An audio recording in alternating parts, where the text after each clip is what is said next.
Warning: the film contains mature content and subject matter that might be upsetting for some people. Viewer discretion is advised.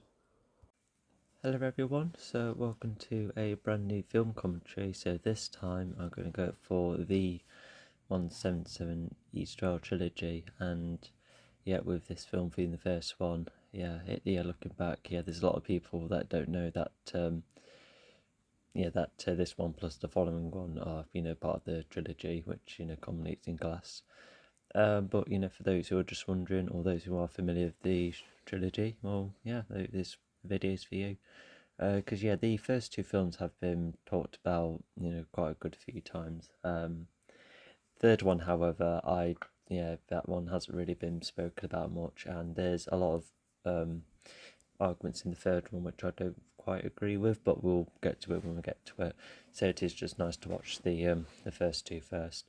So Unbreakable and Glass are on Disney Plus. Split, however, is not, but you can either find that elsewhere in streaming or DVD or just a whole heap of catching up videos.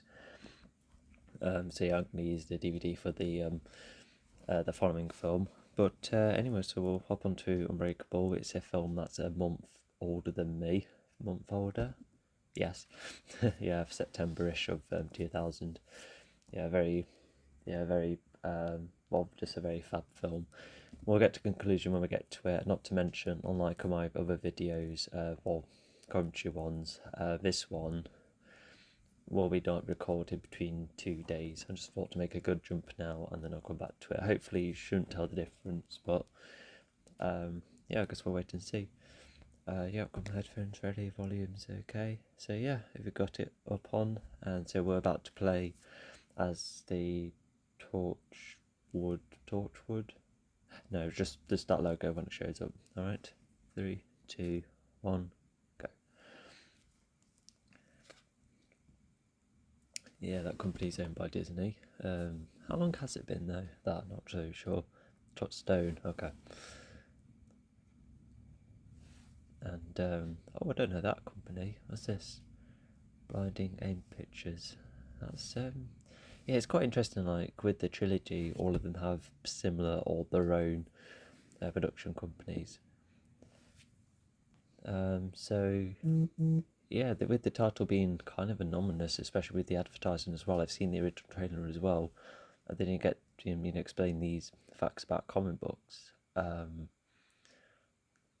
It just it gives you like some kind of a taster for how the film is, what the film is going to be about. So, but it's just about comics in general. Nothing about DC nor Marvel. And then this moment is, well, we're looking at a mirror at the moment, I think.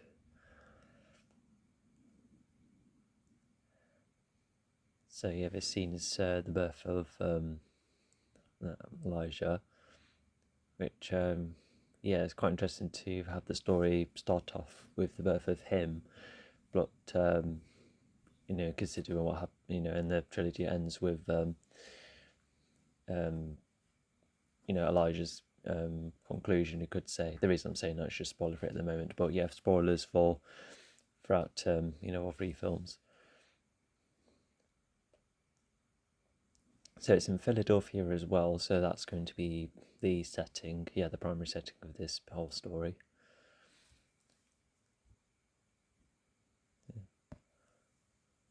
And even Elijah's mum, I forgot her name, but she's wearing purple as well. I really like the colour pattern.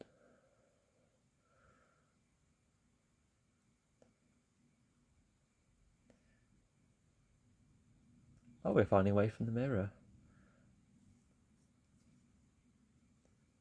You're like, one point you were looking at a mirror and you're like, oh wow, just really good. They can see the mirror frame in there. So throughout this scene, okay.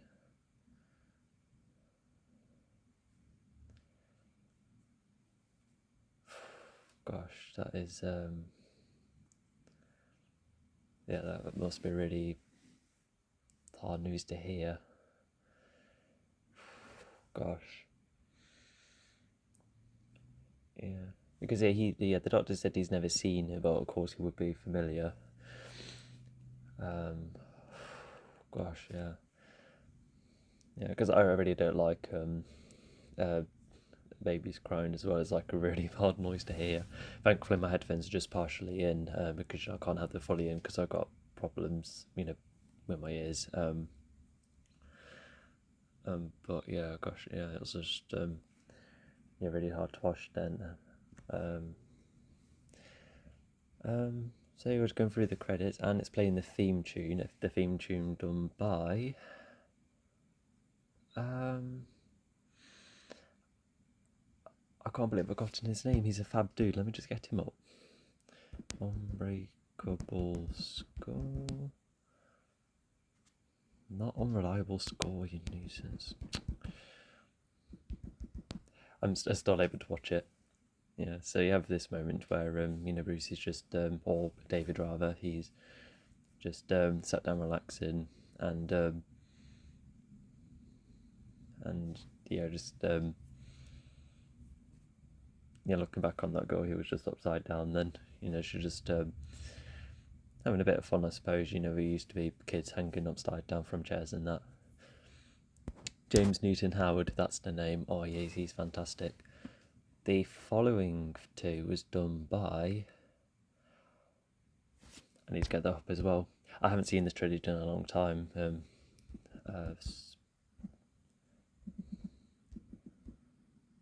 So yeah, we now see that David is married, but it looks like his marriage isn't fully working, from that hint alone. 2017. Weston and Thordson, yes, he did the following two, yeah. Yeah, there's real difference.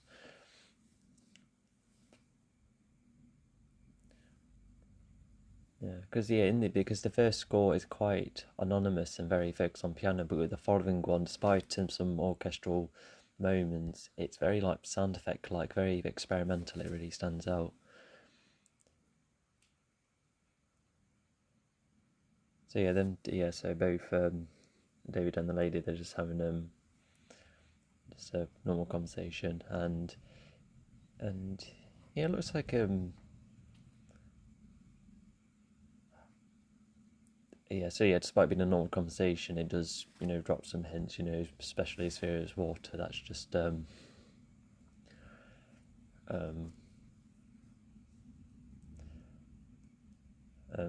yeah, that comes back later on.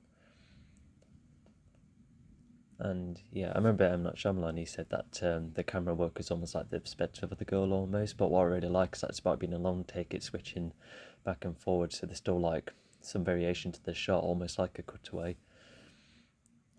Even seeing that tunnel right now, that because when you like see like a tunnel or whatever that was, it was a bit flashy then. It I feel that does kind of hint what's going to happen later.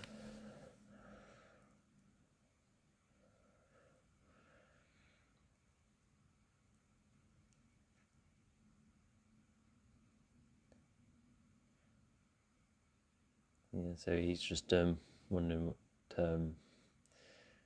yeah, because yeah, they seem to be getting on all right, but she does become honest, and yeah, it's nice to clear it up, just before things get a bit complicated.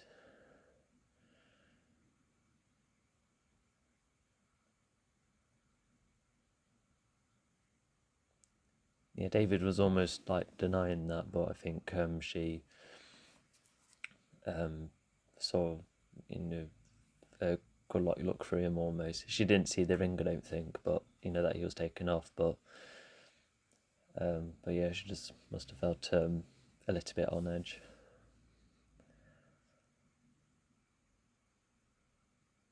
And so he just puts it back on, which I guess could be a way of symbolising that. Because I think there are moments where he does try to make it work, but of course it does become a lot more better for both him and Audrey. Yeah, that's their wife's name. Yes, I've got that.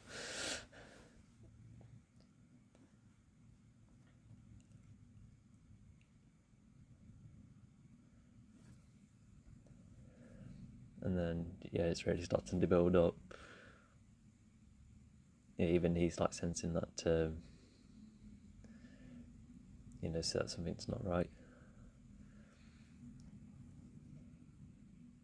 And he does have like that, more of a mundane look because everyone else is on edge because we see bits and bobs from a couple of shots. Yeah, everyone's just wondering what's going on. But if he's someone who's never really experienced pain before, well, yeah, he's getting a bit shocked now. He's just wondering what's going on. But I don't think he's going to be worried about getting hurt or anything. If it's never happened to him. Because there was that flashback which does bring him into question, but after properly looking back, he's invincible all this time.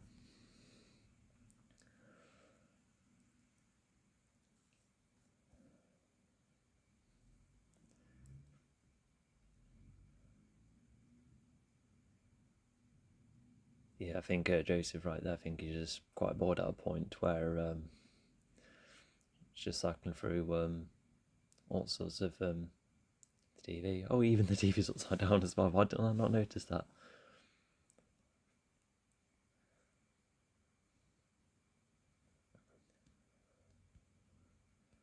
Yeah, but East Rail 177. Yeah, fun fact, the highest subscriber count on YouTube ended with 177 before it did decrease a bit, funny enough. Yeah, I just thought that's a funny coincidence. So yeah, he seems to remember. Oh yeah, it is a massive no. Yeah, he would have subconsciously been seeing that, but he's like, hang on, where do I know these numbers? And yeah, so he's quite worried about him. And oh my god, I just saw some of the doctor's subtitles hack some of this off. Like, oh gosh, you don't want to imagine what kind of surgery they're going through.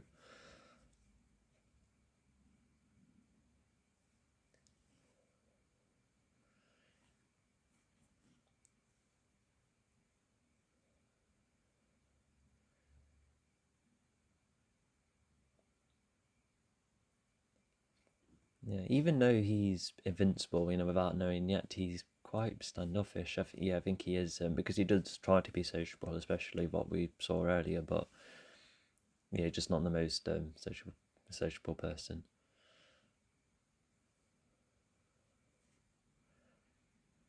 And the way he constantly keeps saying no, like looking back, it just emphasizes more of his invincibility. It's very like it's like when you first watch it, it seems normal at first, but when you look back, it doesn't have like any of those. Like, granted, there are some people who, obviously, don't have allergies or don't have other physical problems, but he said he's never been ill before, which just starts to become a bit more supernatural later on.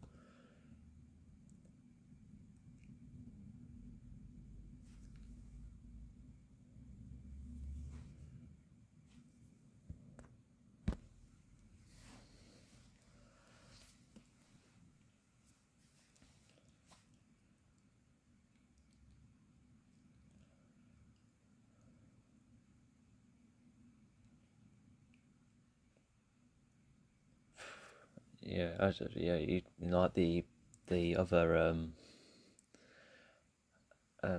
there's the other surgery going on in the forefront, and yeah, you don't know what's kind of happening, but that's already like quite unsettling. And oh my gosh, the description of those injuries. But yeah, even the doctor was like, we even like in the training and that, it just goes to show that there is something up. And yeah, look at this situation. So all of these people, David's the only one who's made it on that train, and yeah, because this, yeah, because I have because I'm not really a news person, but just imagine if you've been waiting, who is going to make it off that crash, and then it's just only one person. Well, not just like one person, but yeah, it just you're just like wondering, oh, who's that, who's going to make it. It's going to be like one of my loved ones, and yeah, when it isn't, yeah, that must be like devastating for all of them. But yeah, Joseph's quite relieved, but you can see right there that they're like somewhat pleased, but it's still like kind of muted, because there's a moment later on where they do try and hold hands, but they let go, so they're not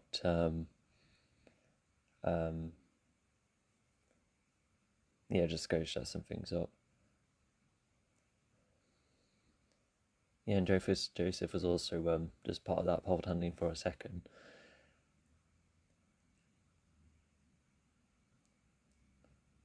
Oh yeah, and there's the press as well. But yeah, I think there's a couple of staff members being like, "Nah, no bother him."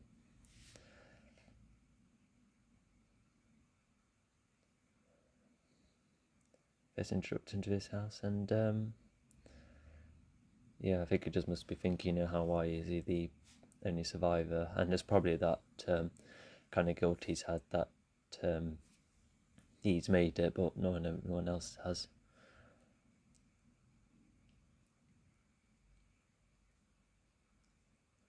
And other people have mentioned this before, but the framing, looks some of the framing looks like comic book panels, which yeah, it is just a really nice touch. It's just what I really like about this trilogy is that it's very like low in budget, and yet the ideas are just so out there. And even when you like watch these films, you just see day-to-day life, but there's just this underlying supernatural element to it, and it's just something extremely fascinating about it.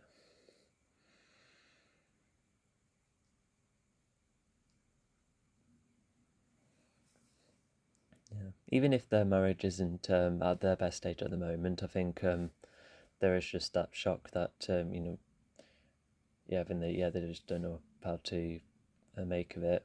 Yeah, like both being in shock and surprised in that.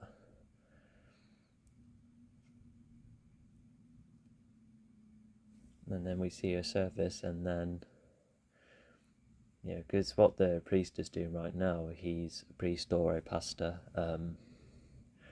Yeah, either one. Yeah, he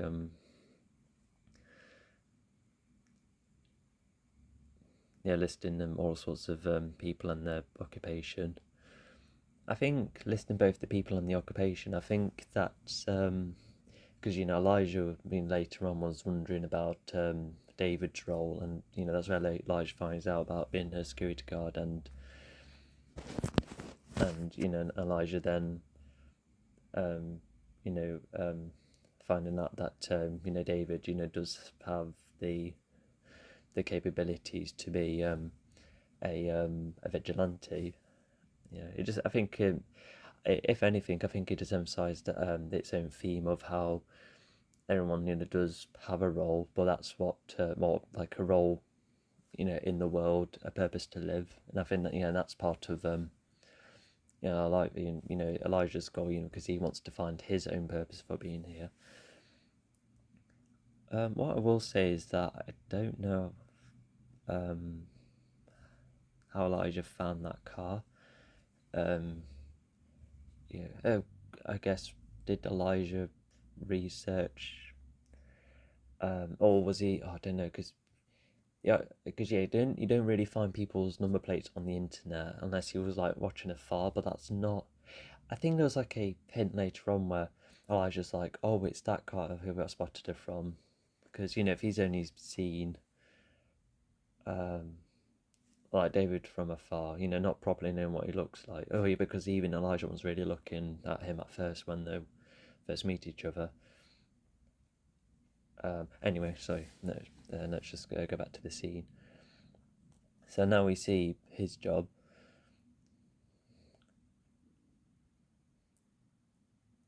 And oh yeah, so yeah, that's where he's wondering about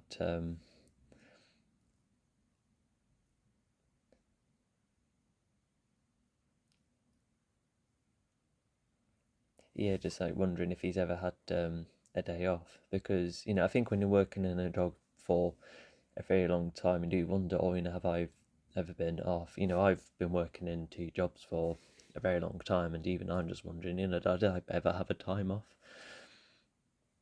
Yeah. Oh yeah, this is a great moment as well, because it hints the poncho which he later wears, like a very striking piece of clothing, and then what? In that rubber game he's watching, because um, yeah, because when you later find out, he was wanting to have more of a sport-like career, which is partially relevant to when he was talking to the woman on the train. Them two were talking about sporting, and I bet David must have had moments like, oh, it's a bit of a shame that I gave that up, but he gave it up because of Audrey, and that's what he chose, and he doesn't regret that decision at all. It is just David and Audrey just communicating more again.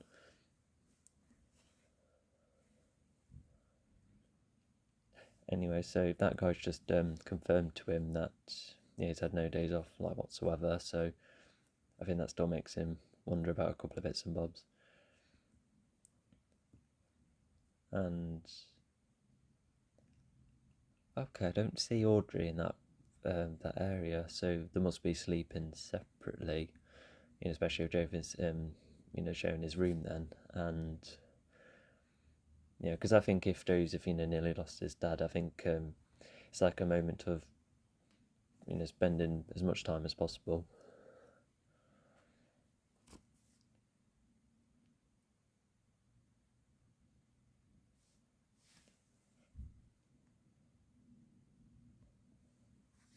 So it's going from wondering,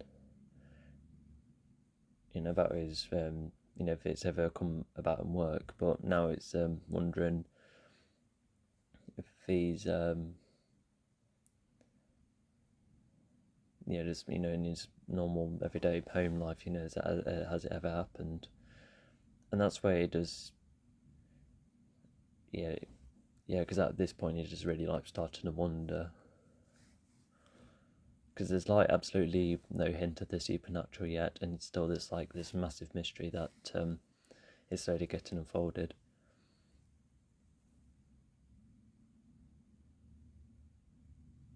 So they lived in an apartment before, that's normal, for couples to go from an apartment to a house. So 3 years in the house? Yeah, so that's recent.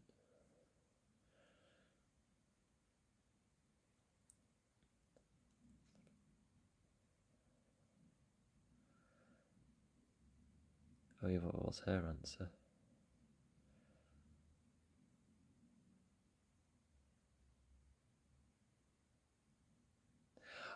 Ah, okay. Yeah, because I bet Audrey's thinking that David's like really worn out considering everything. Yeah, because when you are tired, that there are some thoughts that become like much stronger than others. I have that.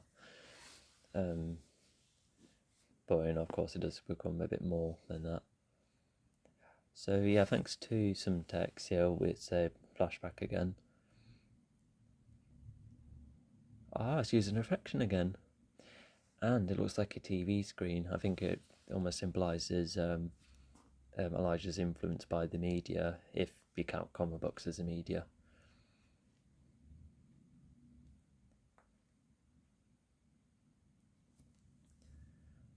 And his conditions really getting him down. But his mum does have a really nice surprise for him later on. A very life-changing surprise.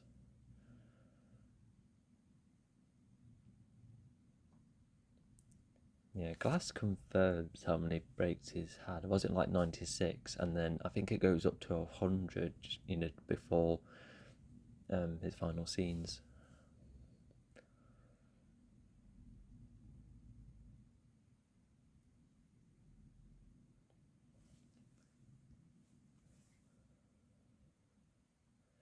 Yeah, because even Glass has that flashback with him in the fairground, which I think was that deleted scene brought back? I think so. But it just goes to show that, just confirm more that it's just been constant for him, which must really get him down.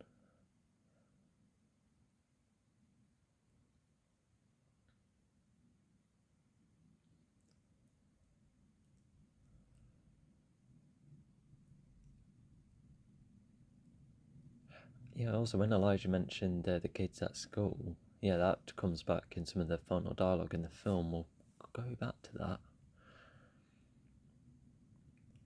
Yeah, the room was like kind of gloomy at first, but now it looks like it's lit up a bit, and I think it just goes to show, some kind of glimmer of hope. Elijah, is now, thanks to these comic books, there's just something a bit. It just acts like a distraction of focus, a way to, for something for him to get inspired by. Yeah, just it's all nicely lit up, so it does give you like a slightly positive feeling, because it just really like show that wonder and interest. And it's in purple again. Yeah, well, not just purple, it's like a really like dark purple.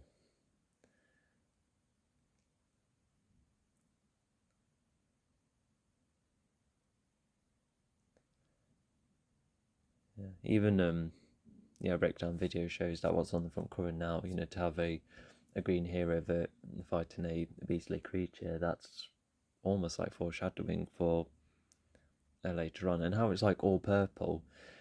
It could symbolise how he facilitated his own superhero versus supervillain fight, in the real world even.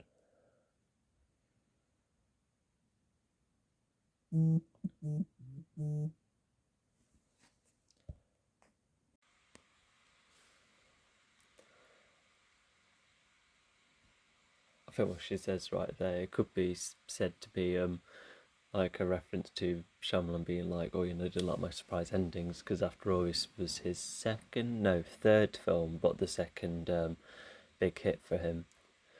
But no, I think it's like foreshadowing this story, and it kind of add it's fit to meaning that it's definitely like a reference in the following two films as well. The surprise endings.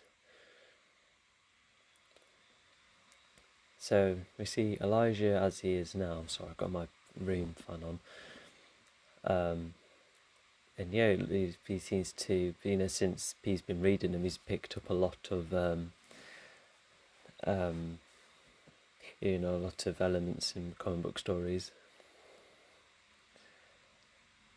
And oh, you can see the reactions. Oh yeah, with the picture blurring in the middle. So yeah, they're both quite drawn into it. Yeah, it's a really clever shot.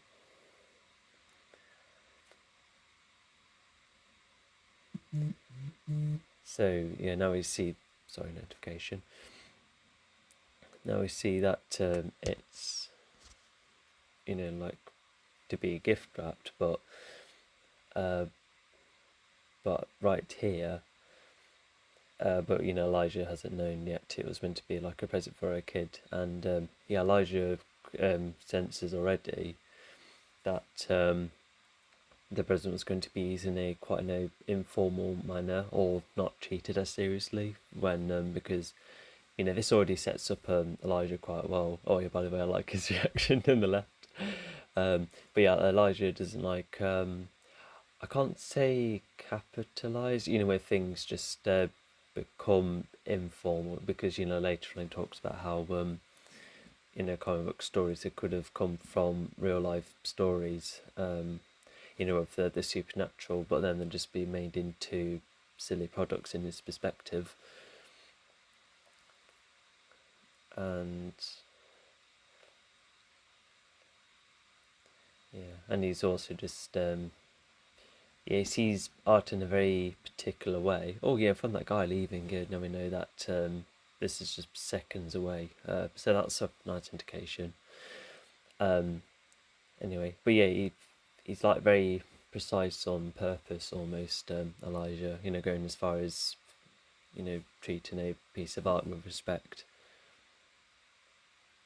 Oh, 2 weeks. That must have been set up for later.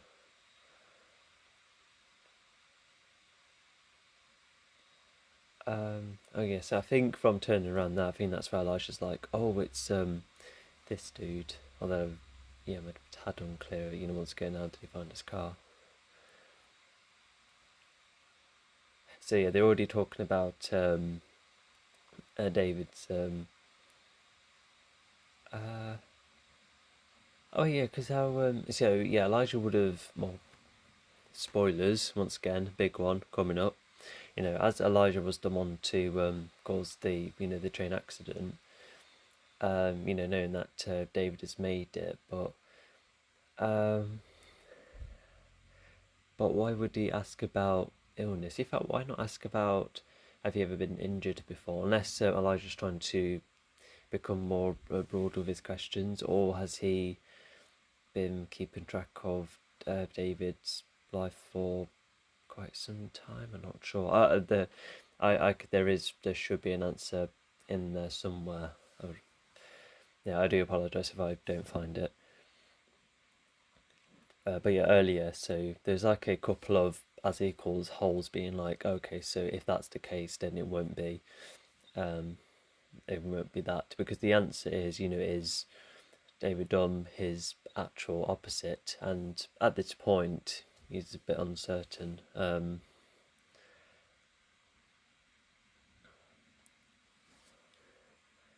yeah, that sure changes later on. Oh, the fire, yeah, that comes up later on as well. So so this is where he talks about um, how various events get turned into silly stories. Like I think he does definitely appreciate comic books, but uh, I think he's not as keen on how it could have been based on something real, and yet it's twisted in a very mainstream way. Oh, 54. Oh wow, that's still quite a lot. And he explains more of his condition. So, yeah, he has a much greater understanding of his own condition as well. Yeah, because when he was talking about Egyptian stuff earlier, and then there's the Egyptian wall carvings in the back of him, I think that does add to more on what he's interested in, and yeah. Um,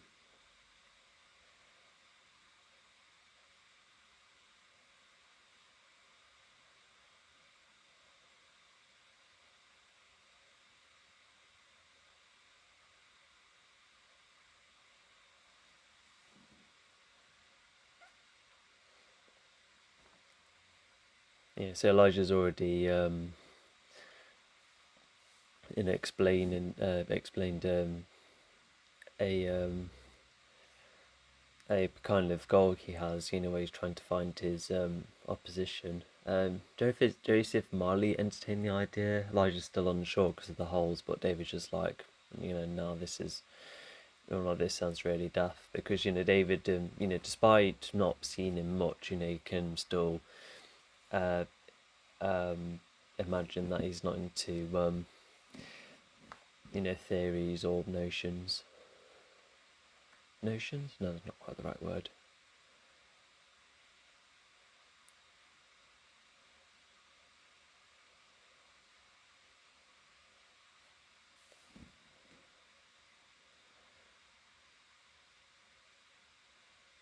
Yeah, I think this wide shot kind of helps some of the geography if the exposition, with the gathering, takes place later on.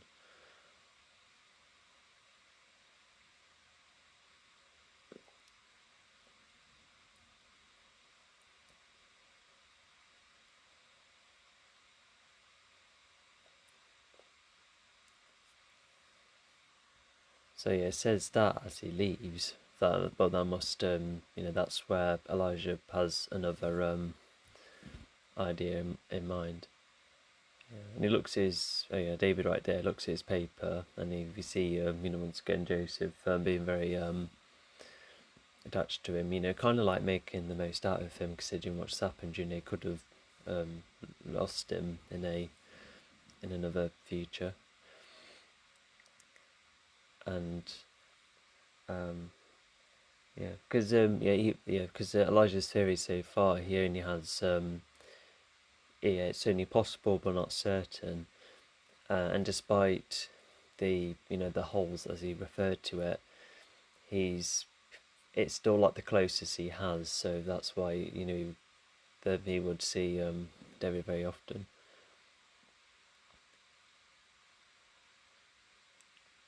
Yeah, and so this is like his storage almost.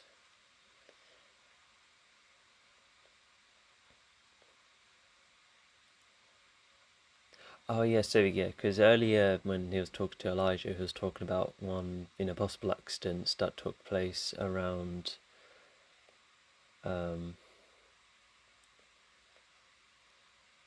yeah, but did he say it was before or after? I think it was after a football game because it was night time, wasn't it? Yeah, he's got the thing right there, the accident that you referenced earlier.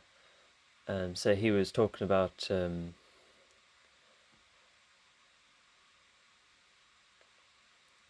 yeah, how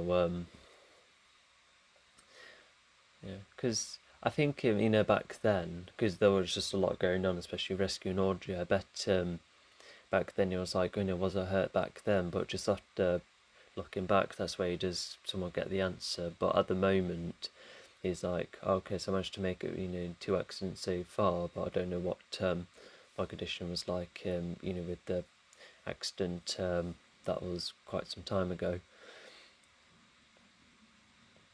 and so yeah, that's going on David's head. But now Audrey has a question.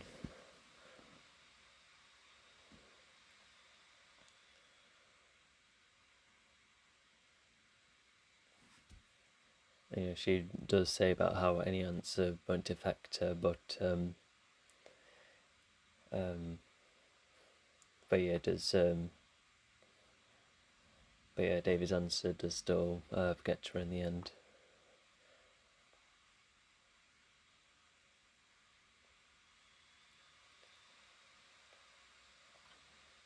Yeah, because yeah, David is because he was speaking to someone on the train, but nothing much happened, especially well, nothing at all really, because the conversation stopped with the reveal of her of her marriage, but with Audrey talking about well, asking David this question, um, yeah, I think it's just it's Audrey just wondering what their marriage is like at the moment. Is this marriage not working at a point where um, David has is he going for other women? And yeah, David hasn't really in the grand scheme of things.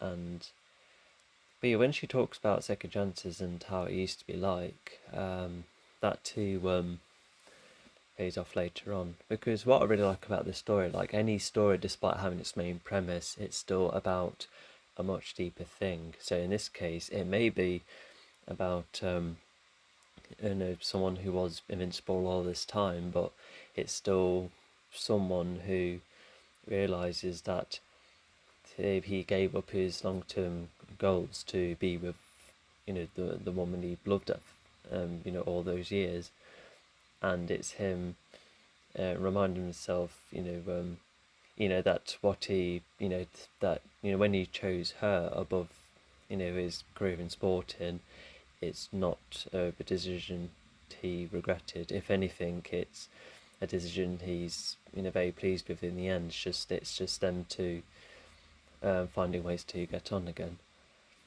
Sorry, that's a bit of a long thing. But so yeah, so David does ask to see Elijah, and um, okay, so he's wondering if Elijah likes sports at all. So yeah, I think David right there is just wondering if if is Elijah there to watch the game as opposed to just chatting with him. Yeah, even Elijah wondered what just happened then, but that's where David has a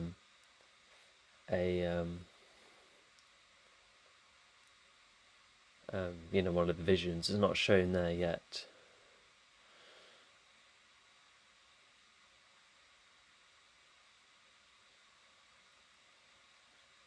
Because yeah, M Night Shyamalan, he in his interviews he talked about his superhero universe. It's only an extension to um, what um, only en- enhances of the already existing physical body. But to have these visions as well, um, I guess it's almost like a memory connecting. I think that's the best way to put it, because his visions are definitely the most supernatural thing, because his strength, it's enhancing. Um, yeah, like I said, it's just a bit, it's just more abnormal compared to the normal feats of a human being. Yeah, but yeah, right now David doesn't really thought of his visions of anything. Um, but that's where Elijah's like, there's got to be more to it.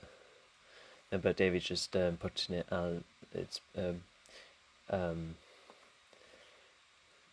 um, as much as sorry, I'm losing my words. Well, he's just trying to overly simplify it by saying, "Oh, I don't know, it's probably the clothing," and I might have seen a weapon, but like I say, we do later find out it's the visions he has.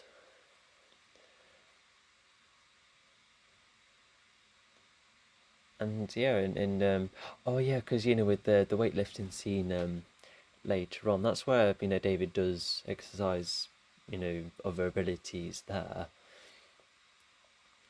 Um, but at this point, he's not going to test anything. He's still not. He still thinks Elijah's ideas aren't worth considering.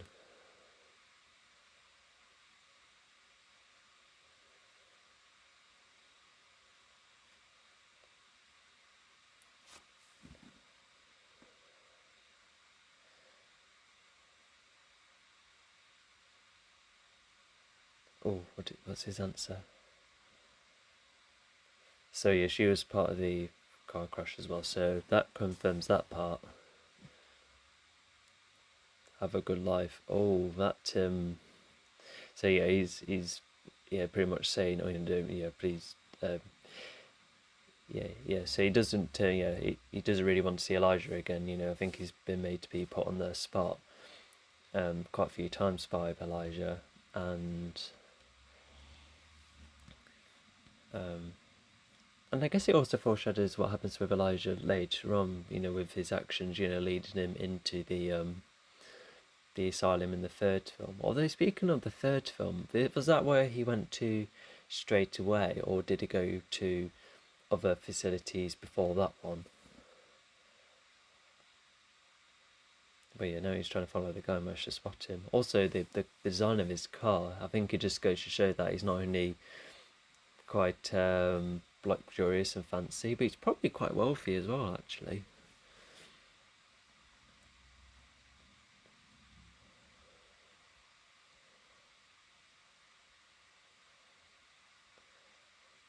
Yeah, he's definitely very keen. Oh, the purple is underneath. I feel like the purple cloak he wears in the third film. Could it be that for but flipped the other way around? No, because there's other design elements. But I feel like that could still be foreshadowing. Yeah, and right here he does have a obstacle, but he still finds out about the weapon in the end, which yeah, it just goes like in storage, and any success comes at a cost, and Elijah may have found his answer, but unfortunately he's broken more bones.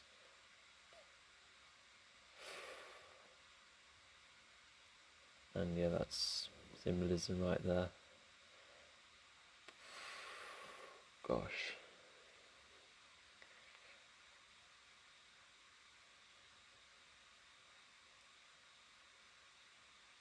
Oh yeah, because in his in his next appointment, it does mention what kind of injuries he sustained. Definitely some in the legs, but with a fall like that, I think he must have got a couple of ribs.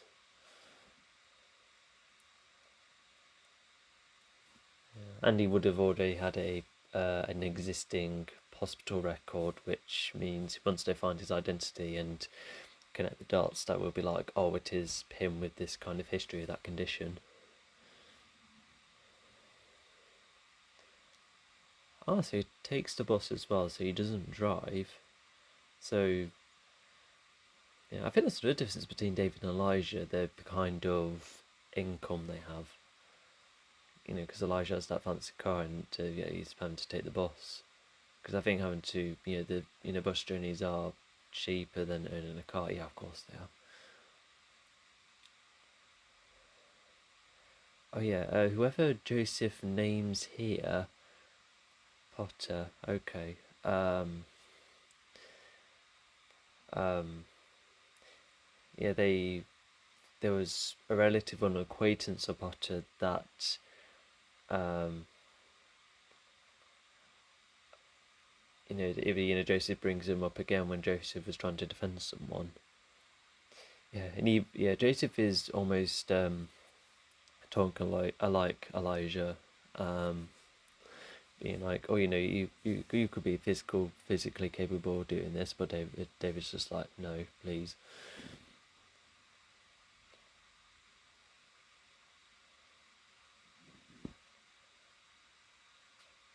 Yeah, and yeah, I think David is. I think. So I think he must have because in the car crash flashback, he was strong enough to pull open a door. So I think that must have got him to be like, I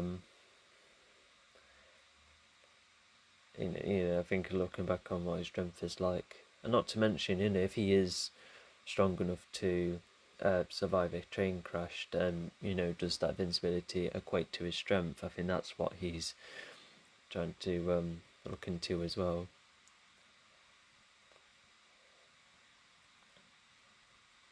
Just talking about fight moves as well, but as invincible as he is, he doesn't need martial arts, not in the grand scheme of things, because in Glass he does quite well with just very standard brawling, alongside a whole heap of other feats, like simpler ones. Yeah, just like with how he acts, how he uses his strength, but obviously his strength is not to be undermined. How much was he able to weigh? Was it? The statistic is stated later on.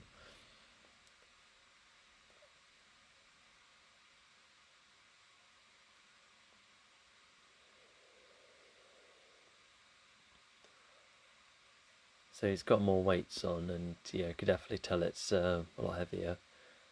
Although later on he continues to push it, which is oh,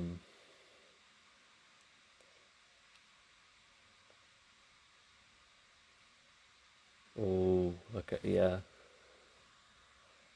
Wait, David?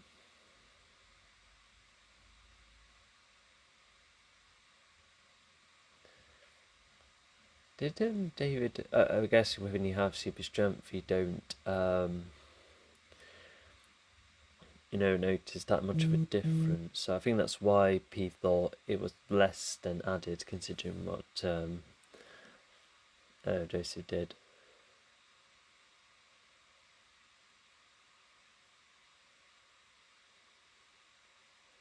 Are those like medals in the back? No, I thought they were like trophies or medals in the background.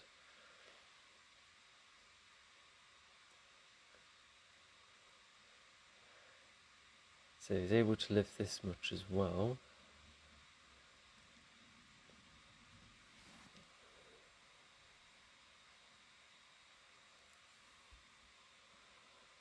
I remember liking the score piece to this as well.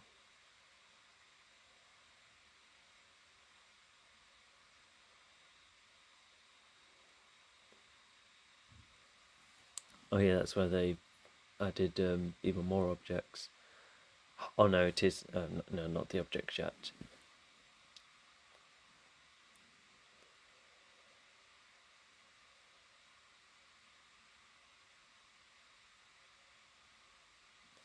Okay, yeah. So they have a contingencies, and also just letting you know not to do this, because one thing for sure is that these powers aren't genetic. Imagine if they did decide to do something like that, and imagine the third film with Joseph had super strength as well. But now I think that would have been a bit of a stretch, because it's about the individual. There's nothing to do about inheritance.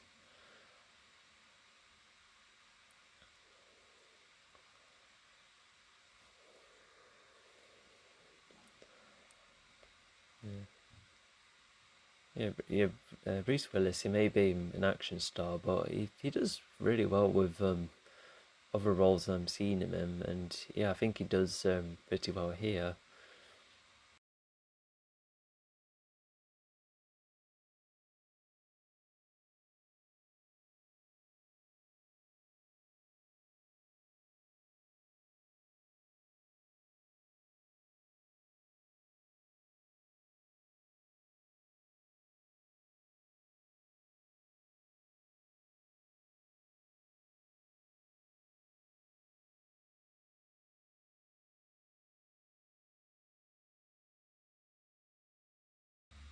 Anyway, so is that full paint as well, all four cans? I think it was.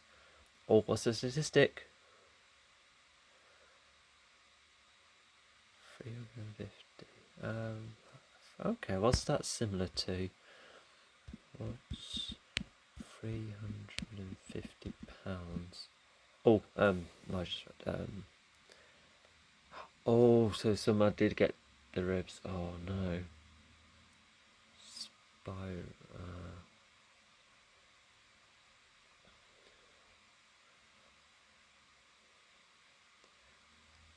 And that's where Elijah looking back on his his memories, because all of that, how he was treated by the kids at school, or whatever stage it was in his history, it has affected him so much. Like he does seem to reference that. He's referenced that front of that doctor, and he references again with David, and yeah. But I think one reason why he looks back on it is because it's almost like um, the starting point of um, um, the starting point of his mindset. Um, you know, um, like I said, fighting, finding his opposition, and also, and the additional thought, which is wondering what his purpose is.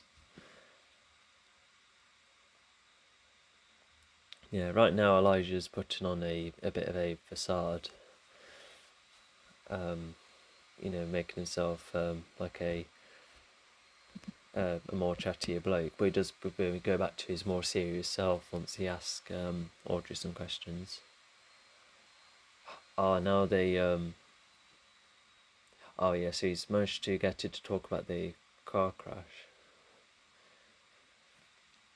and this is where Elijah starts to talk more about or start to ask about well, oh no, sorry, he finds out more that David stopped the football career because of Audrey. He chose her.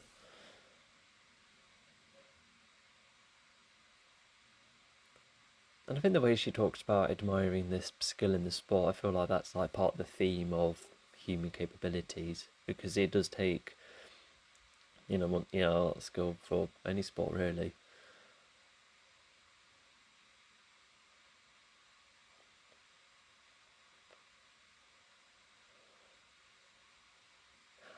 Yeah,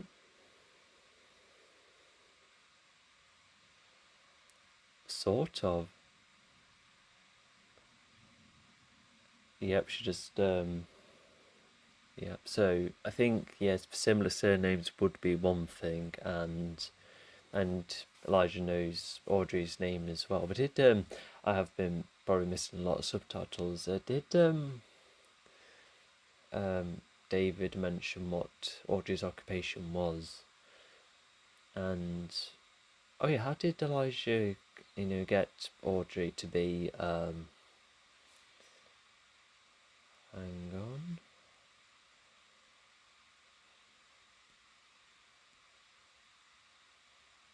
Yeah, there's like a single brush by a person, and that's where it triggers a vision. Yeah, so a lot of theories say that this could be Kevin, and some people have denied it because it's not the same actors, but I like it to be that kind of theory. Because obviously Glass didn't exist back in 2000. The film, but I think with the film out now, I think it's a theory that I think holds water. Well, yeah, oh yeah. So yeah, previous question. How did Elijah manage to get Audrey to be, her doctor? Was she the only one in this role, or did Elijah ask, like, as a request? Like, can you do that?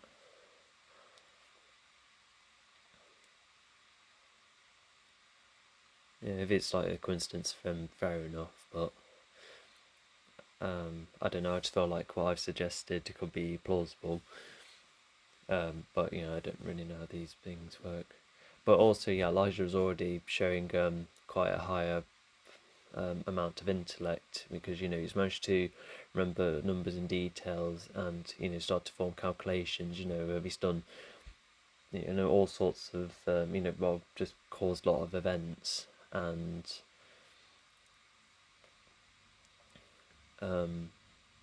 with one survivor with one of those events happening. And there's M. Night himself. Yeah, back in 2000, or probably 1999, depending when it was filmed.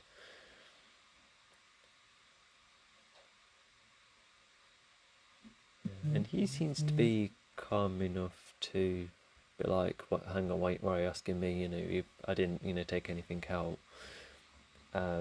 But I think sometimes when you get confronted, you'd be like, "Oh, if he has seen something, I better let them check me." But also, M. Night, well, his character, whoever he's assigned to name himself as, said that this moment enough was to discourage him from get back onto drugs, etc. Yeah, but yeah, I like that connection. With it's not just random end night cameos. He's managed to make himself like a proper character. Some people have found that to be a bit on the nose and would prefer just far more background cameos. But I don't know. This is a lot more fresh, and has it had more meaning, and it just goes to show David's own influence. And then once right then he's just questioning his his ability with the visions. Yeah, did David find anything?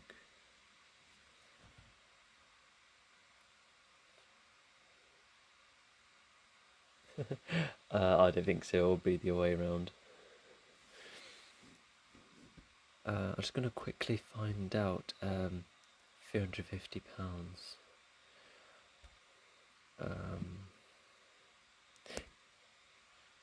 Kilograms.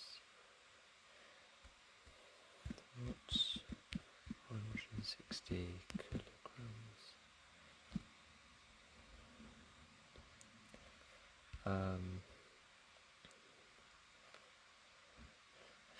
4/5 heavy of a blue whale. 1 on 1, 10 times heavy as a red panda. Heavy as a reindeer. 2/3 heavy as a pig. 2 times as heavy as a beer keg. a third heavy as a grand piano, 3 times heavy as an octopus. Yeah, I think the reindeer is like the best comparison. Yeah, I can imagine. Yeah, they can be quite large. Anyway, sorry, I've been googling sort of this, but this, I do remember the moments of this scene because as well as just talking about Joseph, a couple of times, what he's done and what Joseph has been talking about as well, but also this teacher's just remembered David. David's accident at the Matter Pool.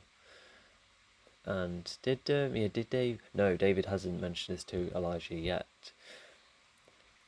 But once Elijah does get this information, it just becomes like a bit of a dead end for him.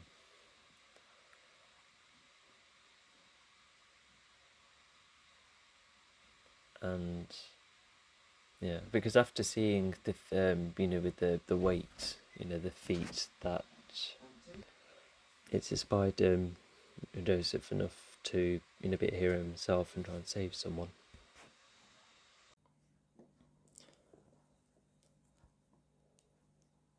So yeah, he's admitting to the influence.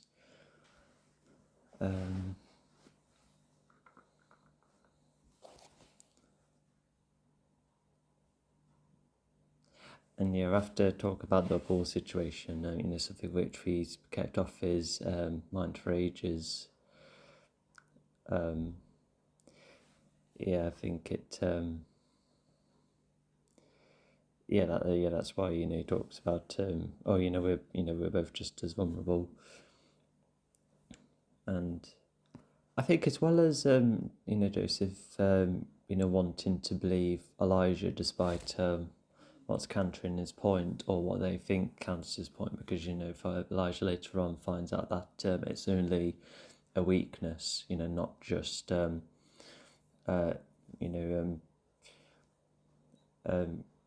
not just a human type of vulnerability, but it was just also Joseph watching his dad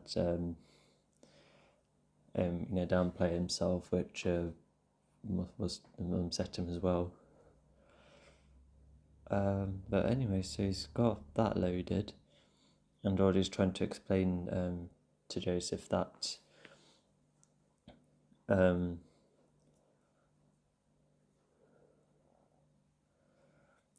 just not believing Elijah's theory at all.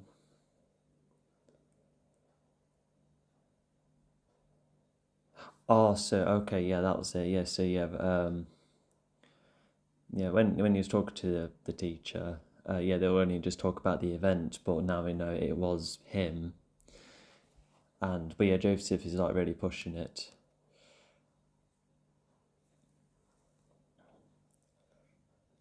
It doesn't become a threat of he might accidentally do something to me. Instead, he'll be like, that might not do anything, but I'll still leave. So that kind of tension is maintained, especially with what this family looks like right now.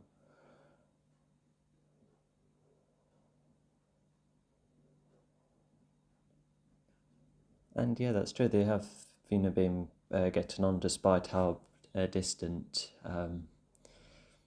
they've been. I mean, because they bonded a bit during the weightlifting scene and a couple of other conversations.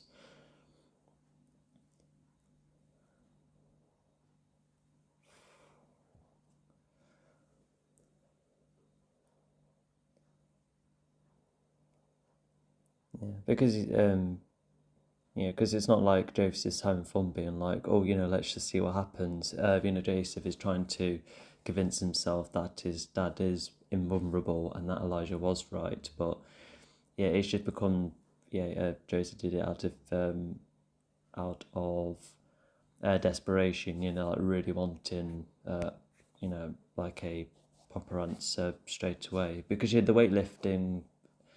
You could say it was like an impressive feat, but yeah, it is just Joseph trying to take it further.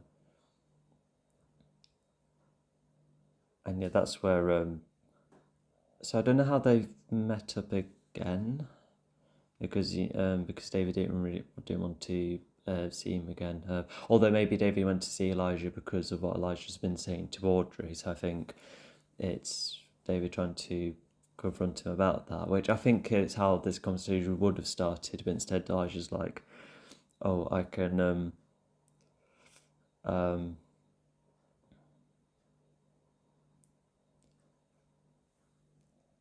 yeah." So Elijah's trying to find out more about David's choices. But that's where David talks about the Paul situation, and that's enough to derail Elijah's theory for now, anyway.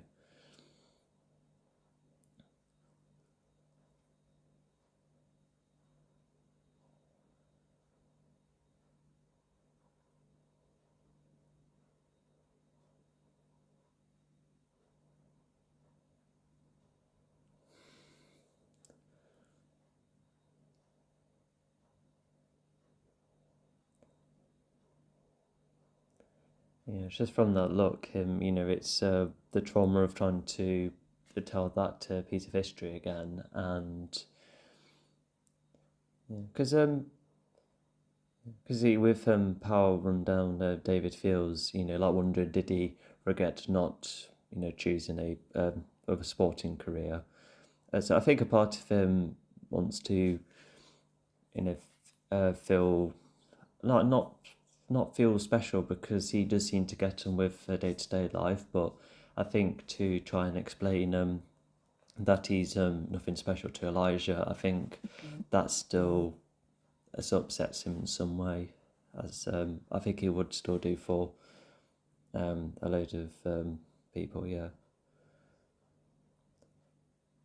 So that was Elijah's perspective earlier. So yeah, we'll go back to him. And yeah, even Joseph right there is it's just having a deep think.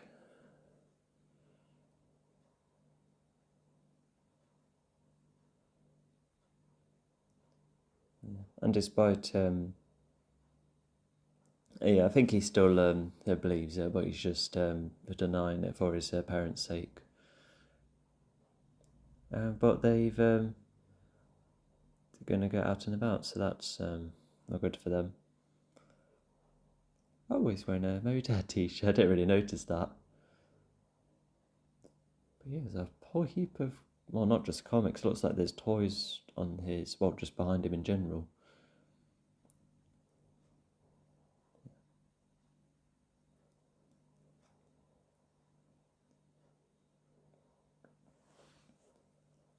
Yeah, so I think in this moment, so he's found out, David might not be his opposite, and because at this point, was Elijah wanting to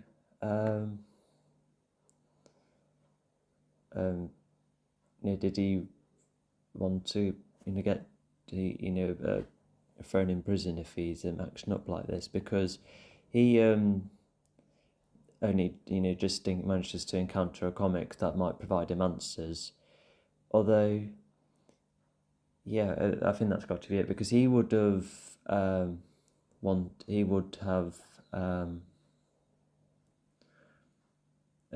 looking around anyway. But yeah, I think even right then he goes from being upset to being slightly curious, and that's where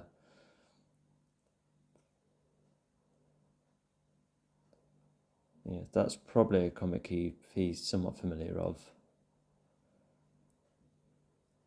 So yeah, that would have got the comic guy to put the phone away. Yeah, what's his name again? But yeah, I think that was it. So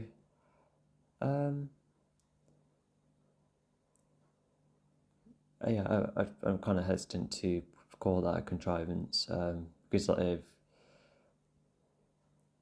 yeah, so I think just to clarify, so I think I think he I think Elijah was just really lost for answers, but until he managed to find another comic, that or one of the few that was knocked off the shelf, and that's where he manages to come across another answer. I think that's what he was trying to play out. Yeah, actually, I really like these long shots, by the way. Because is this? I want to say, is this the longest shot? I think it is. Without cutting.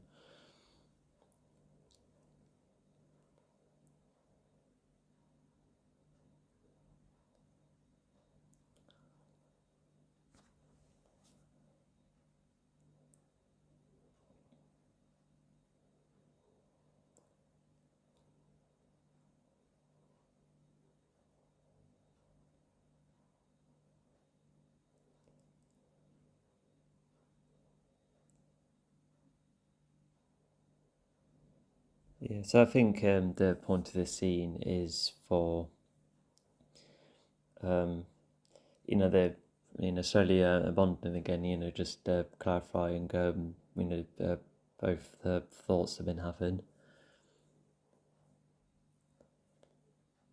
and I think the camera's also just showing how they've started to become distant to starting to connect again.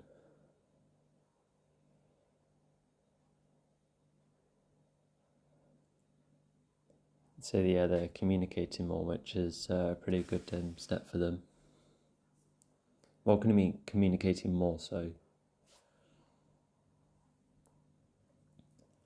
Now it's getting on to the big question, and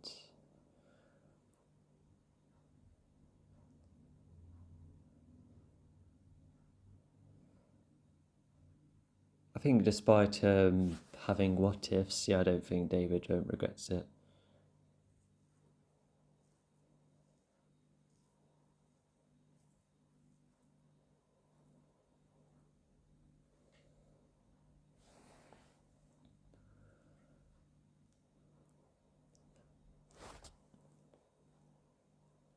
Oh, so Joseph had a babysitter as well. I was wondering about that. Was he left alone? But no.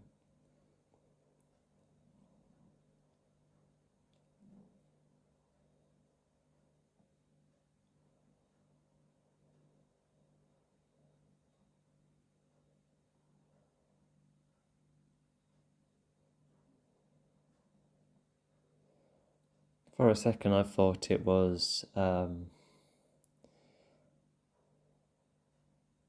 The other call. Okay, so I thought. So the other call, which we found out was Elijah, but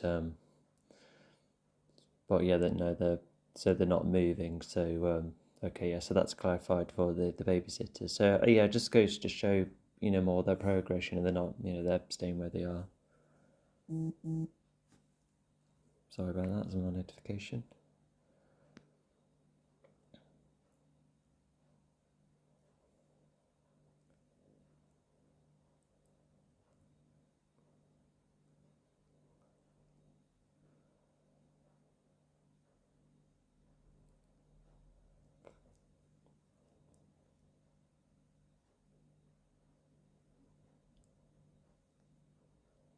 So I think she's not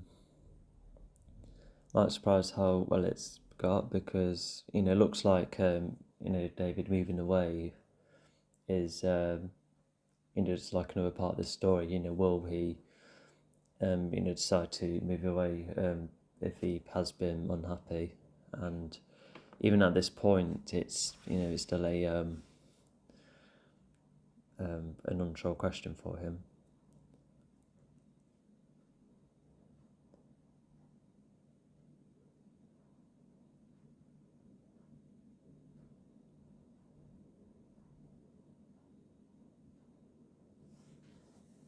Yeah, so because considering how much Elijah likes his comics, I think he would have read a whole load, and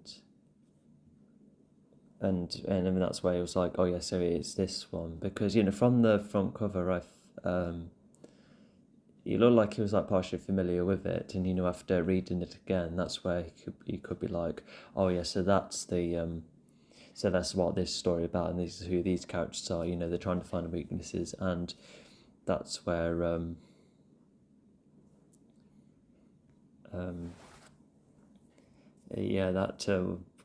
this time, water is just a weakness to him.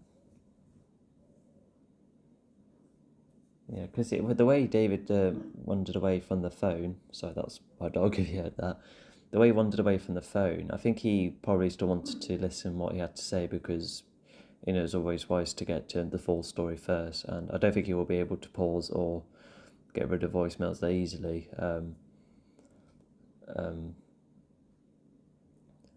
But yeah, just still listen to what he's got to have to say. And so that does, I think that is enough to encourage David. So I think this is where he does start to believe Elijah a bit more. If that's just down to weakness, then okay, but what about the other instances? And so he's managed to come here. So this is where all of the train code has been stored, and so he may be a security guard. So would that still be classed as breaking an entry? And also, how would he know where that is as well? Is that, I guess, in good faith, could David be like, hey, I'm a security guard? Could he maybe come up with it by saying, oh, I'm a security guard, I thought some kids going to this warehouse, shall I have a look for you? Could that be the reason? Because being a security guard, it is the type of emergency service where you can free roam in that manner, can't you? Alright, so anyway, so he's looked at all of the train carriages, and that's where he looks at the proper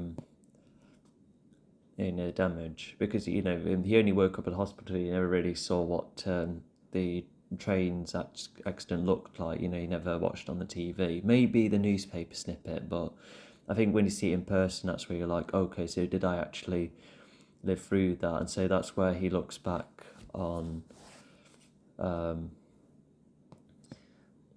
this moment right here. Yeah, because after reconnecting with Audrey, that's where he's able to get those memories up and running again. And yeah, there you go, his feat of strength. Yep.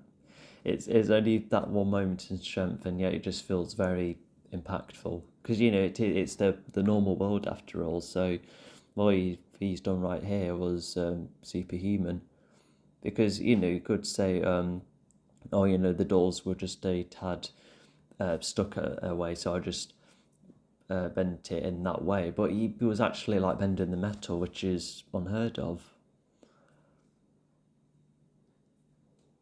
And yeah, at this point they would have got to know each other quite a bit.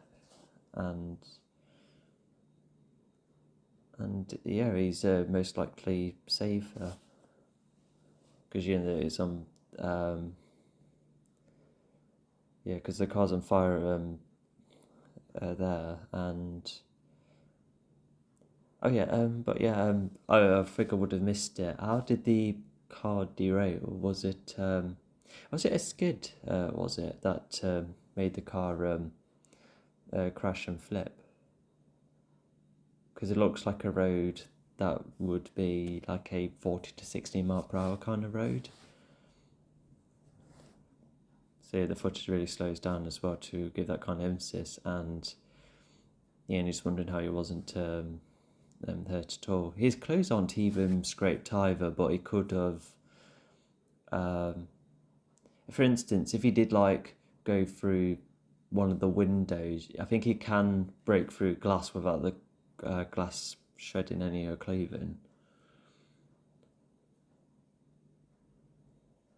But yes, so after looking back, I decided to call Elijah.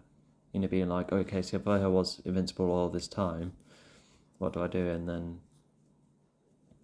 that's where Elijah then says, I go to where the people are. So yeah, Elijah, he's kept in mind about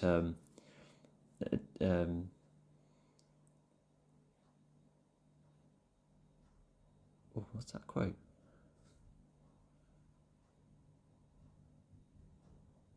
Oh, he's finished the line. Well, that was quite interesting line. It just goes to show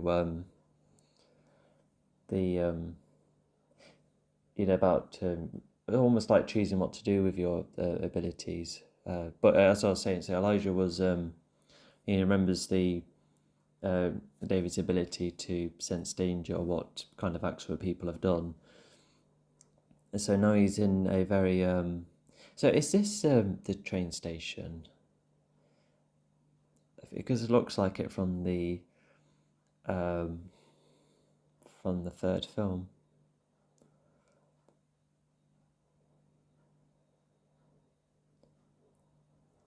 Yeah, and David's also being selective as well, because when he does find out about a proper danger, like life risk in danger, that's where he decides to go for them, because as a security guard you already have that that sense of, oh, I do want to make sure people are protected, so he already has that kind of instinct. Ooh, that is mean. Yeah. I say the woman who was robbing the jewelry. I do remember one YouTube video I came across where there's this video of someone trying to steal something from a jewelry shop, but the store owner just manages to press the door lock just in the nick of time. Yeah, which prevents the robbery. But yeah, I think systems like that wouldn't be. There might have been around in 2000, but the woman managed to get the store owner to turn around, and she managed to nick it silently as well.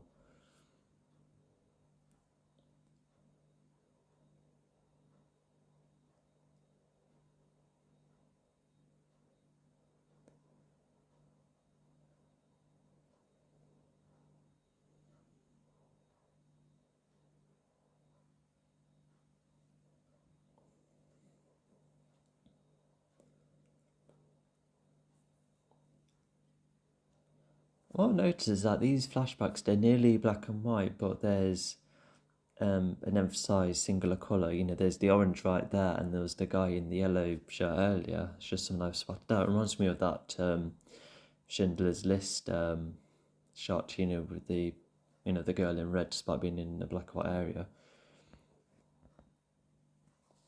Yeah, so that's where David's like, okay, so someone's life is a life and death situation, so he is going to investigate that.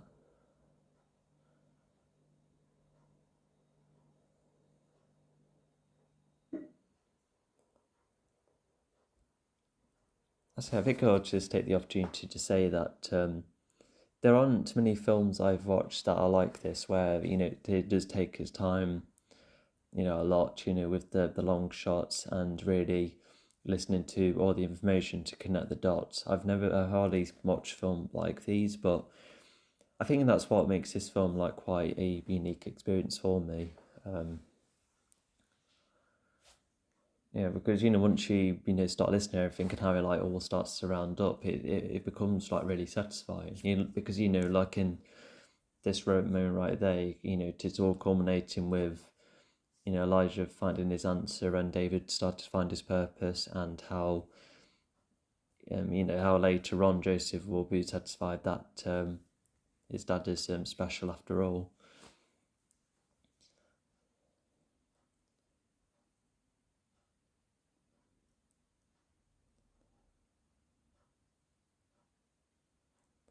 Yeah, I say if you go earlier on onto my YouTube channel, I've made a like a short drawn film about David Dunn, just taking down a criminal, and it's kind of set after Unbreakable, just another instance of um,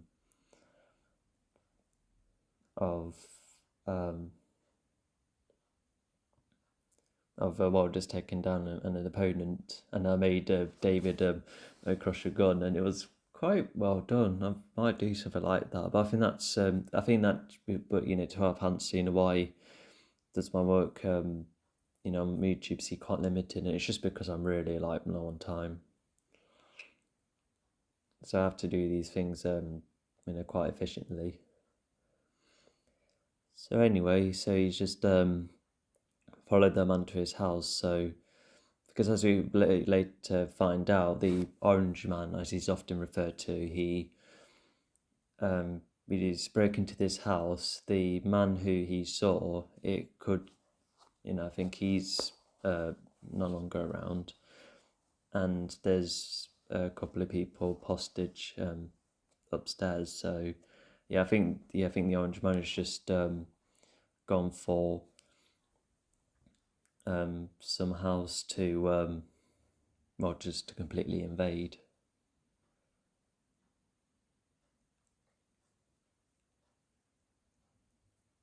I say David's fingerprints might have been on that door, but I think considering the other evidence, because he's the one that says the girls, and the girls would have also described who the capture was. So I think that would have been in line, and also if David was asked to write a statement or explain one, then he would say, "Oh, I did find that man downstairs. That's why I've opened and closed the door."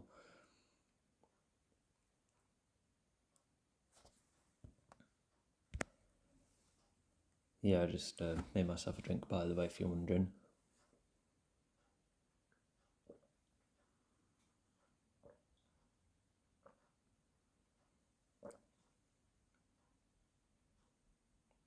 So this looks like one of the children's bedrooms. Yeah, you can see how it's decorated. Yeah. There's even shots like that of David where he's presented as a quite an ominous figure, but he's also seems like grand and strong at the same time. It's almost like a how Batman's presented, because Batman could be seen as ominous and dark at first, but overall he's just intimidating and strong, to fight against his opponents. But yeah, he's managed to save them too, which is really nice of him.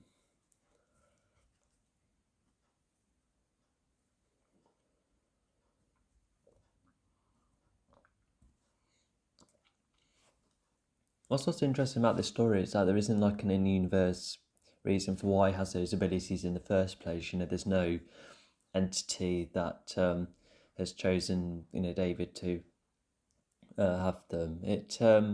I think that's what's kind of kept in the air. For instance, why are stories own toys alive in the first place? And David, you should probably untie her, unless I think maybe he is just making sure that the just trying to see where the Orange Man is, because he has explored all around the house after all, and then it's just checking outside. Although I think about going slowly means not interrupting him either. So I don't know where he's been hidden. So whether it's in the bedroom or he's just managed to follow him slowly, or was he in yet another room? But so he's just David's just been pushed over, and he's on a like some kind of cloth that goes around a pool. So I think that's why he's like, well, like, where am I? But later finds out what's happened. And not to mention, for those who have super strength tend to be heavier. But I think if something like that would have happened if he was a normal man anyway, because there is oh gosh, like this moment is just like really tense. It's just his own weakness plus what is yet another obstacle as well. It's, oh my gosh, it's really hard to watch. But let's so yeah, there is like a moment later on where he's getting like swung by the orange man, and he isn't getting he's not he's just able to be like lifted around. So either David is light despite his super strength, or could it be an inconsistency that because does every super strength individual have to be heavy? I think that's the thing. But I am going to say in good faith and say that David is like a normal weight, because he could have still used his own body's ability to emphasize strength, to push, break, or pull things, and his overall body weight doesn't matter. Anyway, talking about this over this really cool moment, I really like the music in this scene. So yeah, he's going to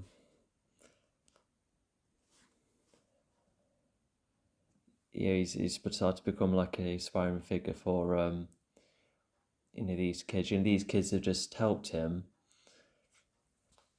and oh gosh, yeah, it looks like she's been. Oh yeah, the newspaper explains how long they've been held hostage for. Always got hold of him whilst he's distracted. Yeah, and there's also the thing of if David does have his arm around his neck, then why it hasn't the choking or even break him, got why isn't it quicker? I have my own theory that maybe the Orange Man is like just like super strong as well, but there's nothing in the film that explains that. But yeah, I think but yeah, I think when you're getting moved about like this, I think it is hard to get a more of a harder grip. So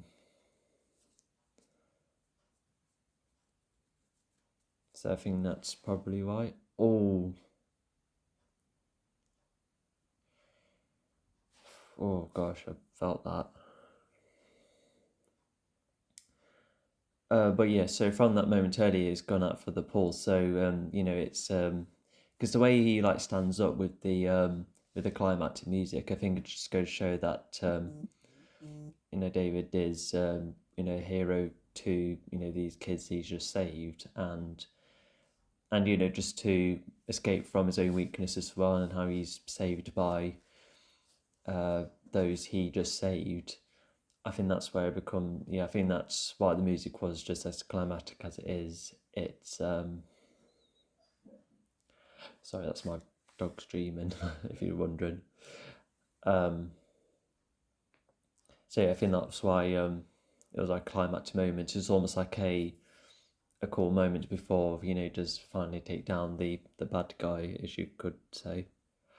Also, very quickly, this is my favourite score piece. It's called Carrie Audrey, and in my social media, I have the guitar site where there's a whole heap of original guitar tabs, professionally made by both myself and an acquaintance, and it has this song as well. It's extremely simple to play on the acoustic guitar, but oh gosh, yeah, the music's gorgeous in this. It's like a lot of this music throughout the trilogy does have its emotional moments, but it's but this one just hits extra hard because there's like a sweeter chime, and this also like represents how how they really started to connect again. I think because considering the last conversation, I think this is David confirming that I do want to stay and I want to be with you, and I think it's David like getting some kind of self-confidence as well, because he's just done a really good deed, and he doesn't explain that after what he did to Audrey, because he does tell Joseph to keep between themselves. Although, was his name not on the newspaper? No, because I think it was only a drawing with the girls explaining who their saviour looked like. So I think that's why I probably didn't have to have a statement in. But I guess as long as the girls are saved and they know who did it, then I guess that's fine. But would you not know who, had a hand in this? Because vigilantes, they don't get away with things that easily. But even in this morning, it's a lot more brighter. They seem happier, and French toast. I really like French toast. It's like the eggy bread with the sugar powder on. Yeah, it's really nice stuff. Yeah, even Joseph's like, what's going on?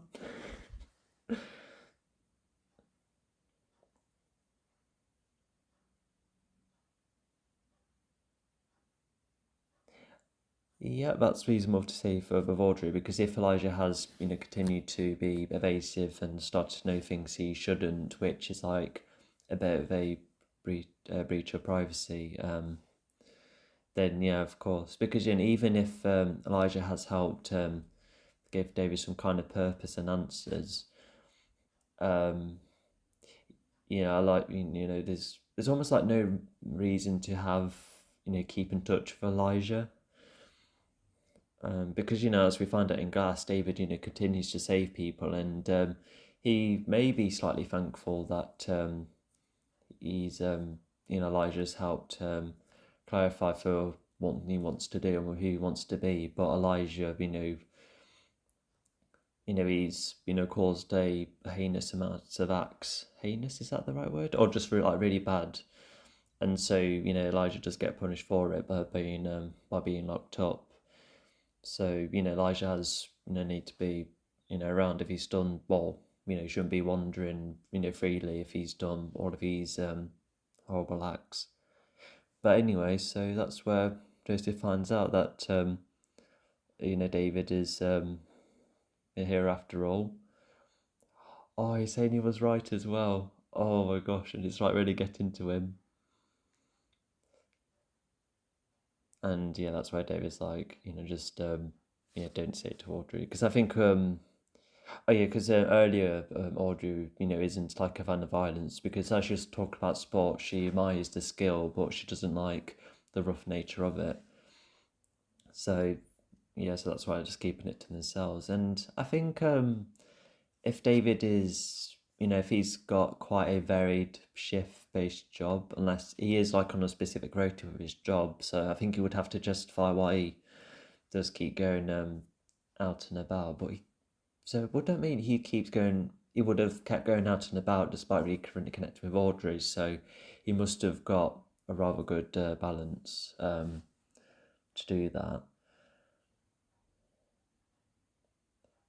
And even right there, looks like Elijah's mum has also like picked up on these things with the comic books. I think I think she must have been a fan of comic books herself, and then she's tried to share that with Elijah, and and that's where Elijah has found his favorite interest.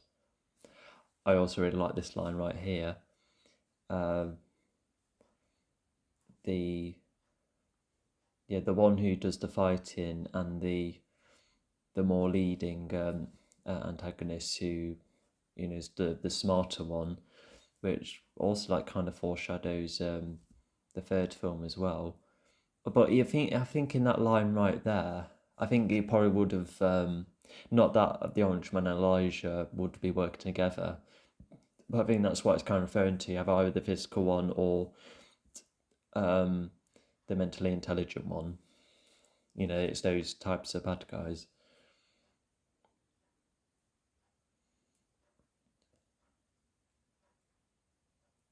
And yeah, she's really pleased with it. Well, she doesn't know about what Elijah's been doing. She does find out. In the third film.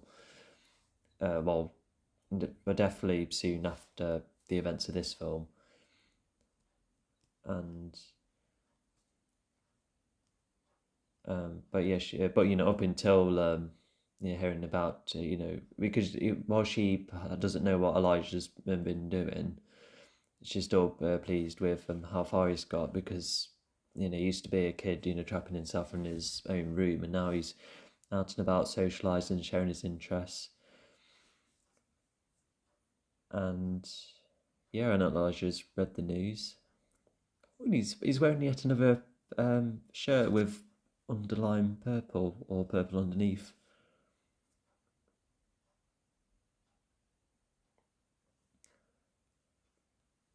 Oh yeah, no sadness. So I think at one point, yeah, forgive me if I've been missing more details, but yeah, I think David has, I mean, they would have talked about how he's been feeling, but thanks to properly reconnecting with Audrey, um,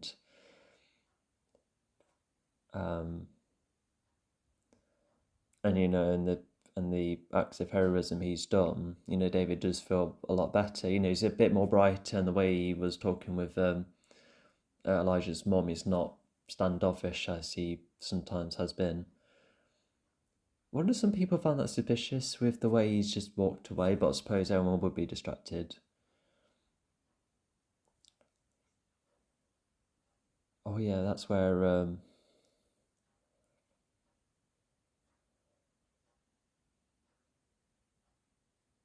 oh gosh. So he's managed to get that kind of information to do that.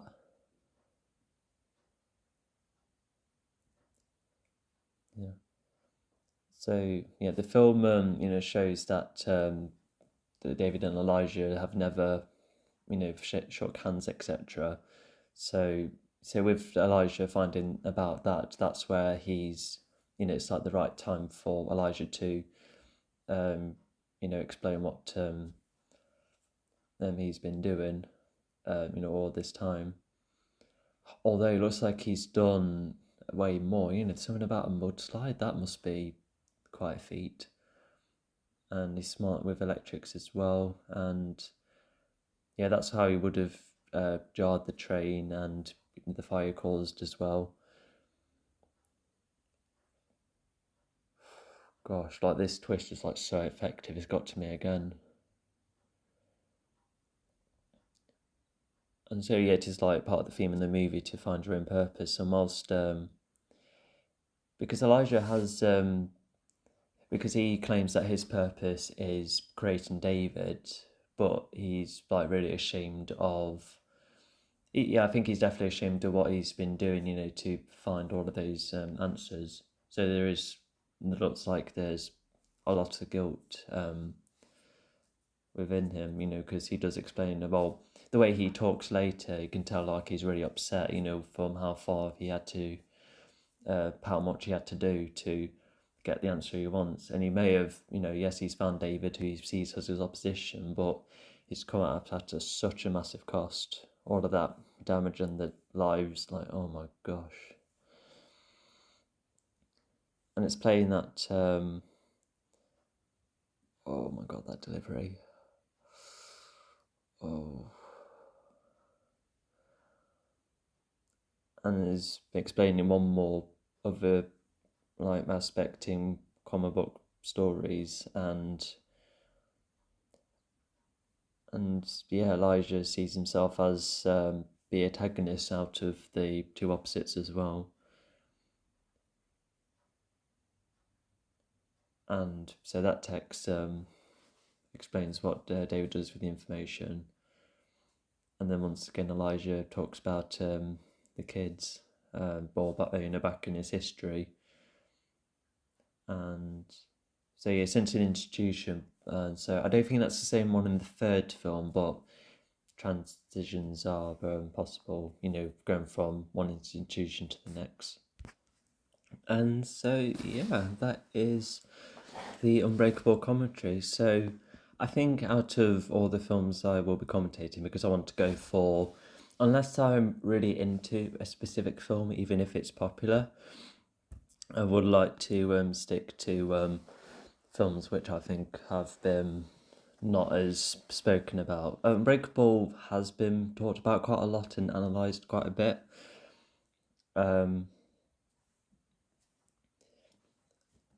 But because the main point is to expand more on the on Glass mostly, but I just wanted to do the first two films as context and almost as like a reminder for myself, and also just to help make more connections. But I think overall, I did want to talk about both Unbreakable and Split, despite how much they've been talked about. But I still wanted to put my own perspective on it. So yeah, I think I would have said a lot of things that other people have said already. But yeah, like I said, I just wanted to explain what I can personally analyze from this film, because I've first came across this in 2019, which like mid to later that year, because I think thanks to Glass and how it unites both Unbreakable and Split together, it does make it quite an interesting mini cinematic universe. But anyway, let's properly conclude the film. So I think there have been people who have definitely watched way more films than me, but I want to say that this is probably one of the most well done films I've ever watched. Because I've watched this, The Imitation Game, Whiplash. Those others are absolutely fantastic in their ways as well. But I think this one is also just really good as well. It's just like one of those stories where there's not a lot added to it, because when we watch like a fantasy film, for instance, there's all sorts you have to keep track, and even when you watch for instance, I really like EastEnders, and there's a whole heap to juggle, and whilst that's continuous, it's not like the best example. But yeah, with this, it's like extremely careful with how it's with the details and the information. Because what I've noticed is that the last thing we hear about is the Paul accident, and after that, there's no new information after this. It all culminates, and because when it mentions like the house fire and that, just something, you're wondering, oh, what's that all about? But it's another recent issue that was caused by Elijah. And yeah, gosh, I don't know where to begin. Like, it's such a small cast as well. Like these individuals, just rewatching segments of the film to spot any missed bits and bobs. But you have those at Joseph's school. You would have had those responsible for David's accident long ago. Elijah was influenced by the kids in his history, such as school and that, and the hostages of the Orange Man, the doctor, the colleagues at David's workplace. So all of these resident characters that give the main characters enough to interact with and just to help with certain scenes. Even the doctor at one of the first scenes, he explains what's happened, and how David has been the only survivor of that accident. And then who else shall we talk about? I think the Orange Man, he represents much bigger threat compared to the other residents who David has come across, well, up until Elijah.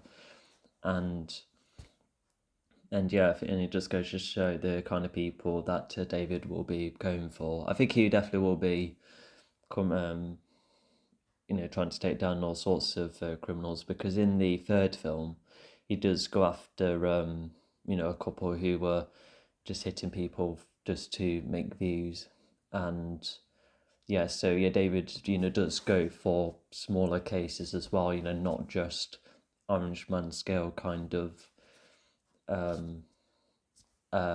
issues to for him to sort out.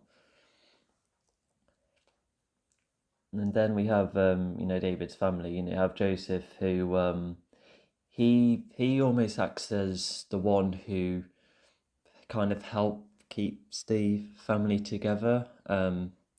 Because I think once you do have kids between them, it does become extremely complicated whether you want to stick together or move on. And despite David's somewhat distant relationship with Joseph, because they're not they're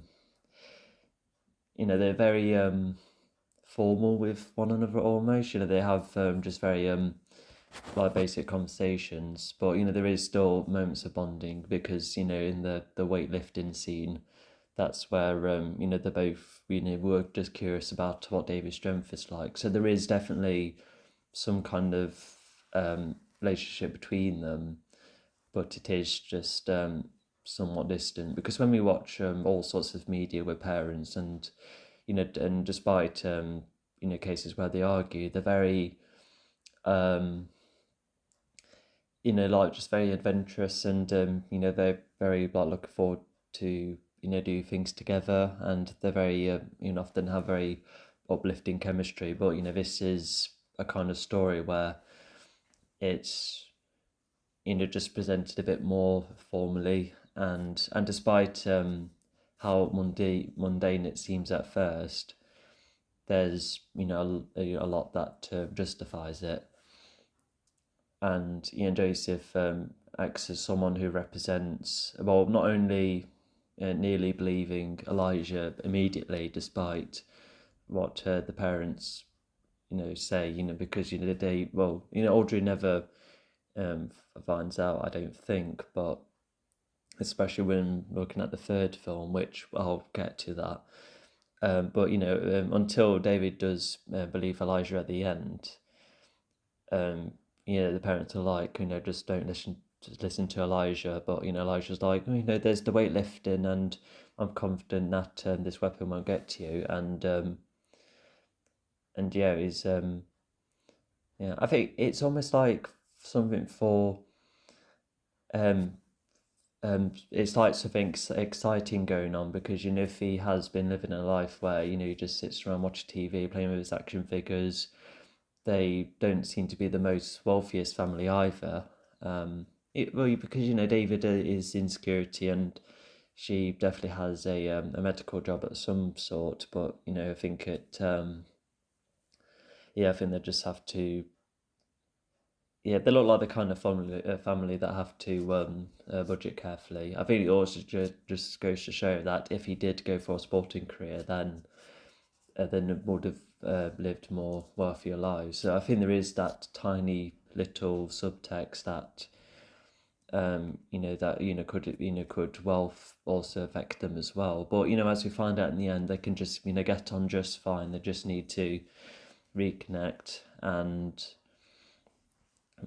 and then everyone could just get on, and it is just a really, really nice message.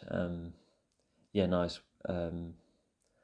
Although wealth is just hardly a thing, it is just something that's definitely more in the background compared to other themes, to which there are many of, and some which are more explained and showcased more than others. And but yeah, so in the seemingly mundane life that Joseph has, to find out that your own parent could be a superpowered entity. I think he's really wanting to believe that, and because when he gets influenced by despite it's in Joseph's own choice to save someone at school, but he was still inspired by David in some way. And there was also, what was the other thing I was about to say? Oh yeah, the way when he was like shouting across to the kids, being like, "Hey, me and my dad are gonna go on some weights." So it's like a way for Joseph to show off almost.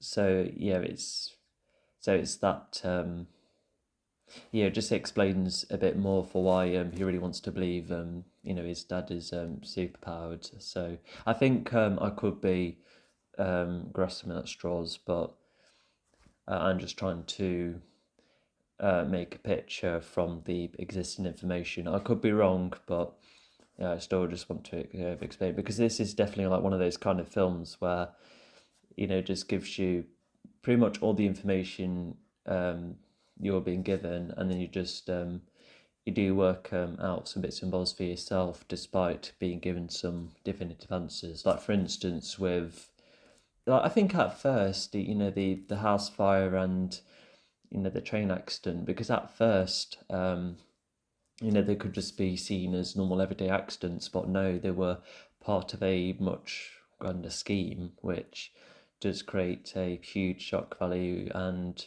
conclusion to this whole story. And despite Audrey having less time than Joseph, she still has a major part of the film where, because you see them two not getting on, even at a point where David's taken off his ring trying to speak to other women, and Audrey has shown to be slightly insecure of this, and they're both wondering what's going on, even at a point where David could be believing both her and Joseph. But that's where I think after the train situation as well, I think they're both, well, all of them are still pleased that David's around, but they just don't know what to do, being like, oh, just really lost, no, nearly lost one of my loved ones, what, and I think you just want to know what to do afterwards, especially if you have been, distant all this time. And but yeah, thanks to that date, they've helped clarify, some thoughts they've had. They even talked about the idea of nightmares as well. I'm gonna go back to that scene actually, just to gather any more information. And so yeah, so the way they do reconnect, it is just nice and gradual, and even when David carries Audrey to their bedroom, it's definitely a way of confirming, yes, I want to stay here, but they're not like all lovey-dovey. They're just they're both now know they're both going to make even more of an effort. And yeah, it's just like a really nice, realistic way to present a relationship like this, almost at a point where it's like almost one of the best both post honeymoon phase romances I've seen on film. I've seen quite a few, but I think it's just a more realistic approach. It is just really nice. And I've already talked about the filmmaking earlier. It is just I think once you start connecting like all of the dots and coming to your own conclusions, it is like a very satisfying piece of work to admire, because there are like a load of short films and also just other low budget films nowadays that do that kind of approach, and I've seen others which I like. What was I can't think of any right now, but yeah, I think thanks to this film I would like to watch more films like this, because I really do end up really do end up, no, that's kind of the wrong word to go for. But yeah, I was just invested in everyone, in this whole story, and yeah, and yeah, I know people like to poke fun at M Night Shyamalan nowadays, and I think Split him, definitely help, and plus there was another horror movie that also did rather well. I forgot what it was called, but he definitely found his footing after a series of films that really varied in quality. Some far more inconsistent than others, and I don't know what the reception of Old and Servant are like, and he's made one more recently as well. I think he's really found his footing, and he does seem to know what suits his strengths more. And this earlier on, as a filmmaker, this is quite impressive. If this is his third film, but definitely his second biggest hit. Second biggest, yeah. no, I mean second hit in general. Sorry, yeah, I don't know which films. I know Sixth Sense is not only recorded as his very best film, but also the most financially successful as well. I think that's the the common statistic. But yeah, I just really like Ismail's filmmaking, especially throughout the trilogy as well. I think I'll explain more of that later on, but yeah, it's just it seemed like the film is like it seemed very simple at first, but there's just a lot to it. The way that that you just have these shots that don't cut and just let the performance play out, and there's camera movements like in the restaurant where it kind of signifies no like represents David and Audrey getting on more help clarifying themselves with each other, or just not reconnecting. That's the best way to explain it. And yeah, and yeah, because everyone's talked about the comic book kind of framing, and there's a couple of other comic book references as well, and the color grading is also kind of neat in this film as well, because there's a lot of these blues, like with the filtering, especially when it's raining at night. I see blue as like the big grand main color of this film, but do you have the greens of David's house, which kind of is quite representative of him, and the orange man kind of bodies orange more so than anything else in this film, and Elijah with his purple as well. That's like his signature color. The following, the third film definitely plays around with that color palette way more, but I do like how it is used here. Not to mention, David's costume. I think it's fab as well. It's a rarer type of poncho because nowadays they're transparent or yellow, for instance. But it's just the right amount of grand, mysterious, and seem quite tough as well. It's just a really neat costume, because if in like another story media where someone's decided to be a hero and they're just trying to go for common items to wear. Like, for instance, I remember Batman Returns where, Catwoman, she just manages to create a suit out of her own clothing. So that's just like more of a crafty approach. But because, this is more of a, realistic film, you just, it sticks with the poncho. And I guess it creates the question of, if the newspaper, explains that, shows a rough idea for what he looks like. Does that mean he would have to wear a different poncho or just avoid the weather? Because I don't think he'll be. Oh, but would people be like, wait, hang on, are you the same guy who was like drawn on the newspaper? So, I've well, as evident in the third film, he's managed to conceal his identity rather well, aside from a couple of sightings with cameras, like very little. So yeah, I'm just going to, um, yeah, it's probably so like I said, you just not wear the poncho at all, and he probably, because as shown earlier, he does have like his own viewing spot in the stadium, so um, so you can just stay kind of under the radar that way as well. So I think that's the best good faith assumption to go for. And yeah, it even got to a point where I was like, I want one, and everyone else was like, no, you're not getting your own poncho. To stick to your waterproofs, which I still like. If anything, I have a massive green coat that's similar. I think that's the most similar I'm going to get. And yeah, as for David, he does act as a good protagonist. He helps drive the story, and he makes yeah, it's a film that's made up of a lot of character choices. There's only like a couple of conveniences, such as Elijah with the comic book, and um, I can't think of any other conveniences. There's hardly any events where something just happens because a lot of them is character decisions.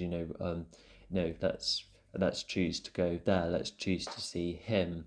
Let's go there to get that kind of answer. It's mostly based on character choices, and I think that's what makes this film really masterful. I think contrivances are fine every now and again if wanting some kind of story startup, but I think the more you rely on character decisions, the more professionally made and personal it feels, and it is just better that way. And not to mention, I think it's just one of the best structured films as well, based on my 8-act structure. So I've said this in another film. Which one was that one? Or was it my Super Smash Brothers commentary? I don't know. So my 8-act structure is status quo, the change of it, fun and games, midpoint, seriousness, low point, battle, and resolution.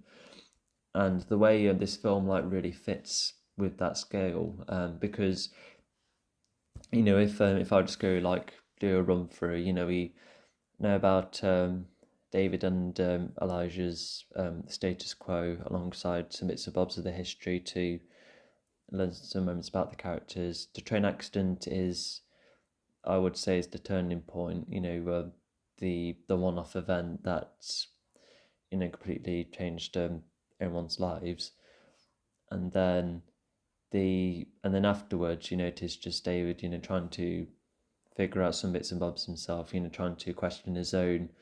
Is he vulnerable in any way? And then you have David seeing Elijah to, for Elijah to be like, oh, this is my theory, I believe this, and you could fit in it. So that's definitely hinted at, and it's expanded upon where they continue to talk about his job role, and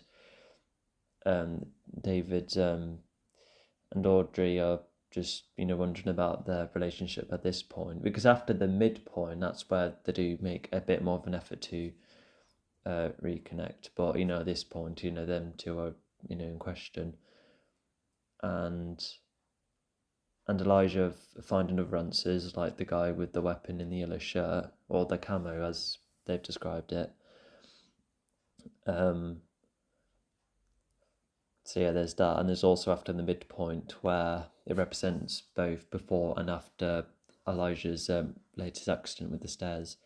The weightlifting scene I personally see as the midpoint. Just it's like one of the more memorable scenes, and for obvious reasons. It just shows Joseph and David, getting some more definitive answers, and it's where they started to bond a bit, which is a big part of the story as well. And I think Elijah also finding out more of David's own abilities, such as the vision thing, that David was right about the gun after all. I think that's Elijah's own midpoint as well, but it does come at the cost of the accident is the cost of getting even more answers. And then after that midpoint, that's where things, that the seriousness stage, because if the midpoint is almost like one of the happier peaks of the story, then it just slowly spiral down again, where Elijah, is asking questions about Audrey, which is making her go on edge, and then, Joseph is acted up in school, and David's reminded about the Paul accident, and that's where Joseph loads the weapon, and then it goes even further down where David's like, oh, Elijah, I am not, the one that fits in your theory. So that's definitely the low point. And then afterwards, you start to see David and Audrey, try and reconnect, and Elijah has found even more answers, which he then explains to David. David's like, oh, after looking back, maybe I am an entity after all. And so and then the climax is, of course, when he saves the hostages from the Orange Man. And then afterwards, Audrey and David are fine, and Joseph, was right, as he's right to believe it, as explained by David. And then the resolution, just goes to show, David, he no longer has a sense of sadness, and everything seems fine, especially with Elijah's mum shown to be proud of Elijah. But then that's where we get the shocking twist, which completely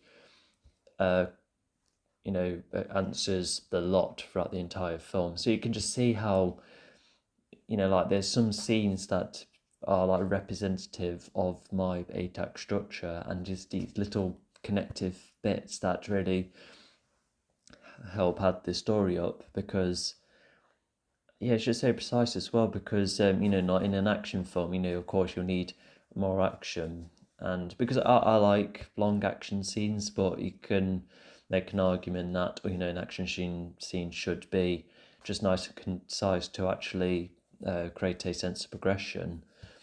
But yeah, it just depends how you would approach it, because for instance Cobra Kai I believe does really well with progressing its own action, whether it's like character moments or how some moves are paying off. It's more emphasis. It's not just an action scene. And but yeah, just going back to David, as well as being, he acts rather consistently as well.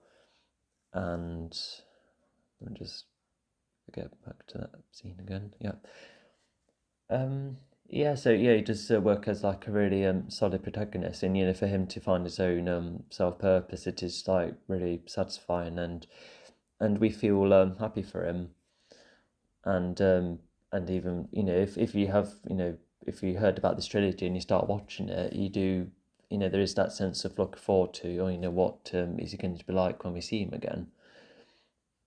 So there is that which.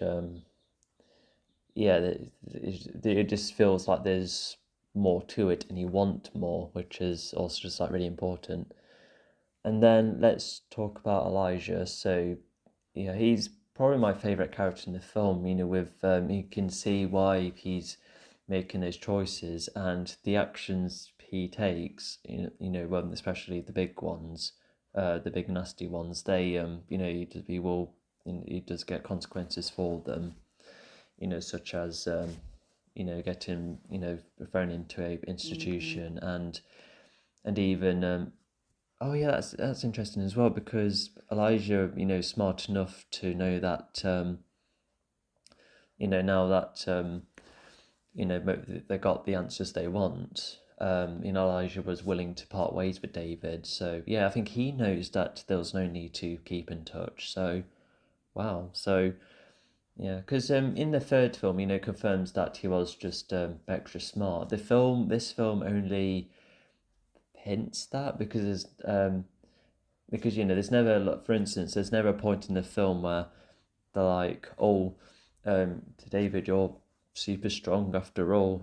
If anything, I think the closest we got is about bullets bouncing off him, but it's but we can see that he's already strong in that, that we don't need explaining to us, but we can still assume that Elijah is super smart with at the end, with the diagrams, the blueprints, the how he has his own tools, and how he's able to connect a lot of dots to maintain information and also statistics. So he definitely has a huge intellect, and unlike very smart characters nowadays, I suppose, or just in other stories, he is consistently intelligent.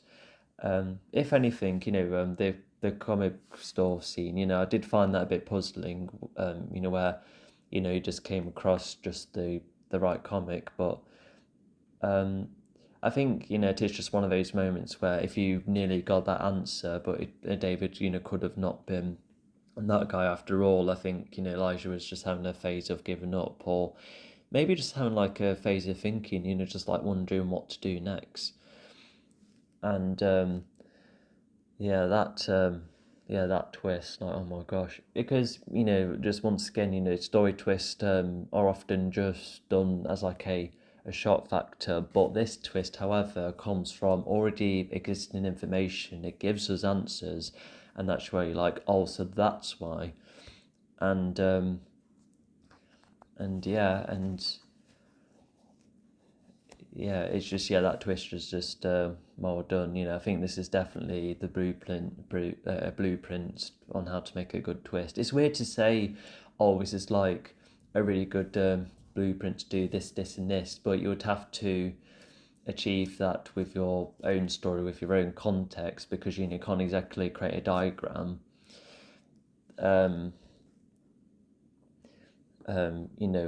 formula, on how to write the perfect twist, for instance. But can still watch films like these and be like, oh yeah, so that's why X, Y, and Z works. And oh yeah, let's talk about the score. The score is amazing. I really like, there's the main theme tune, which really has that gloomy piano, and there's not a lot of instruments afterwards. Like the most of the instruments are involved in is the scene where the Orange Man is getting taken down, which is later played in the twist scene, you could say. But I feel that what would that theme represent?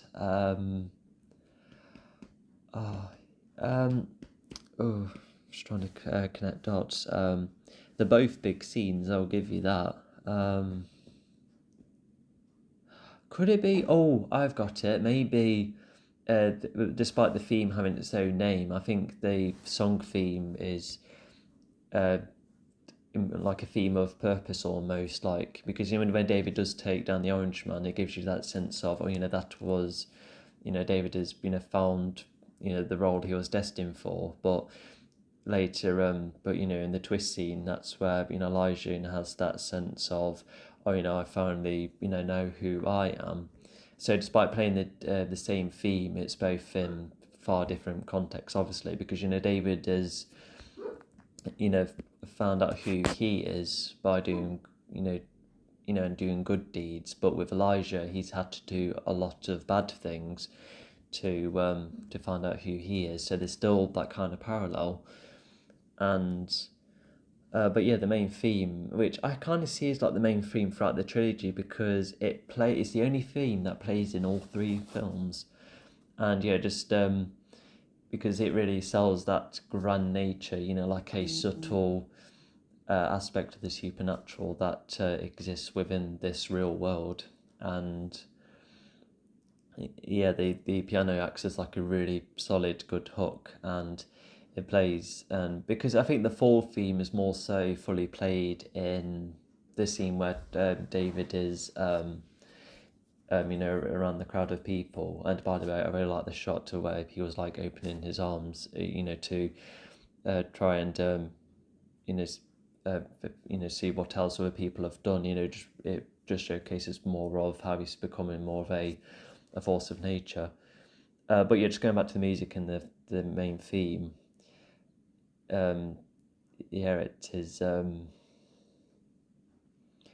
It just does those aspects very well. And with that Carrie and Audrey theme, that's just a really beautiful piece. It just really embodies the kind of happiness that David and Audrey, and probably Joseph as well, they finally found their own happiness. And it's because it's not like the happiest tune, but it is for far lighter compared to any other music in this trilogy. And and it just feels like very inspiring, almost as if David was inspired himself. So just it's like one of my favourite score pieces. And if you want to play that theme on guitar, then absolutely, my website is just a couple of clicks away.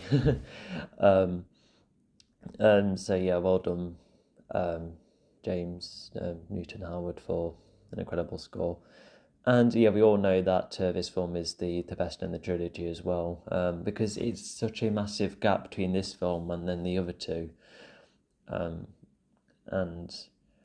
the reason I say that is because no, I don't know why I've said that actually, but I think it is just like an interesting detail. And so let's just conclude. Just fantastic film. There's only a couple of bits where I've got lost in, but I'm going to just kind of blame that on myself for misinformation. So whatever I got wrong, please explain. And just fantastic score. The structure's top notch. gives us the right amount of information. All the characters are extremely layered and interesting, even the ones with the smaller roles. And the way David and Elijah parallel with one another, it's oh my god, it's like such a craft in writing. Yeah, just absolutely great. And yeah, even if the following two films, like I said, people see this as the best one, but yeah, the feature films I think still add to this. There's still like a couple of foreshadowing moments that can be spotted in this film. So yeah, because people have I've heard of what other people have said about the following two films, but I don't think it ruins this one at all. If anything, it just helps add to the scale and explore other concepts. So yeah, I'll conclude right there. Yeah, it is just absolutely fantastic. Yeah, just amazing. So yeah, let's stop right there, and I'll see you next time.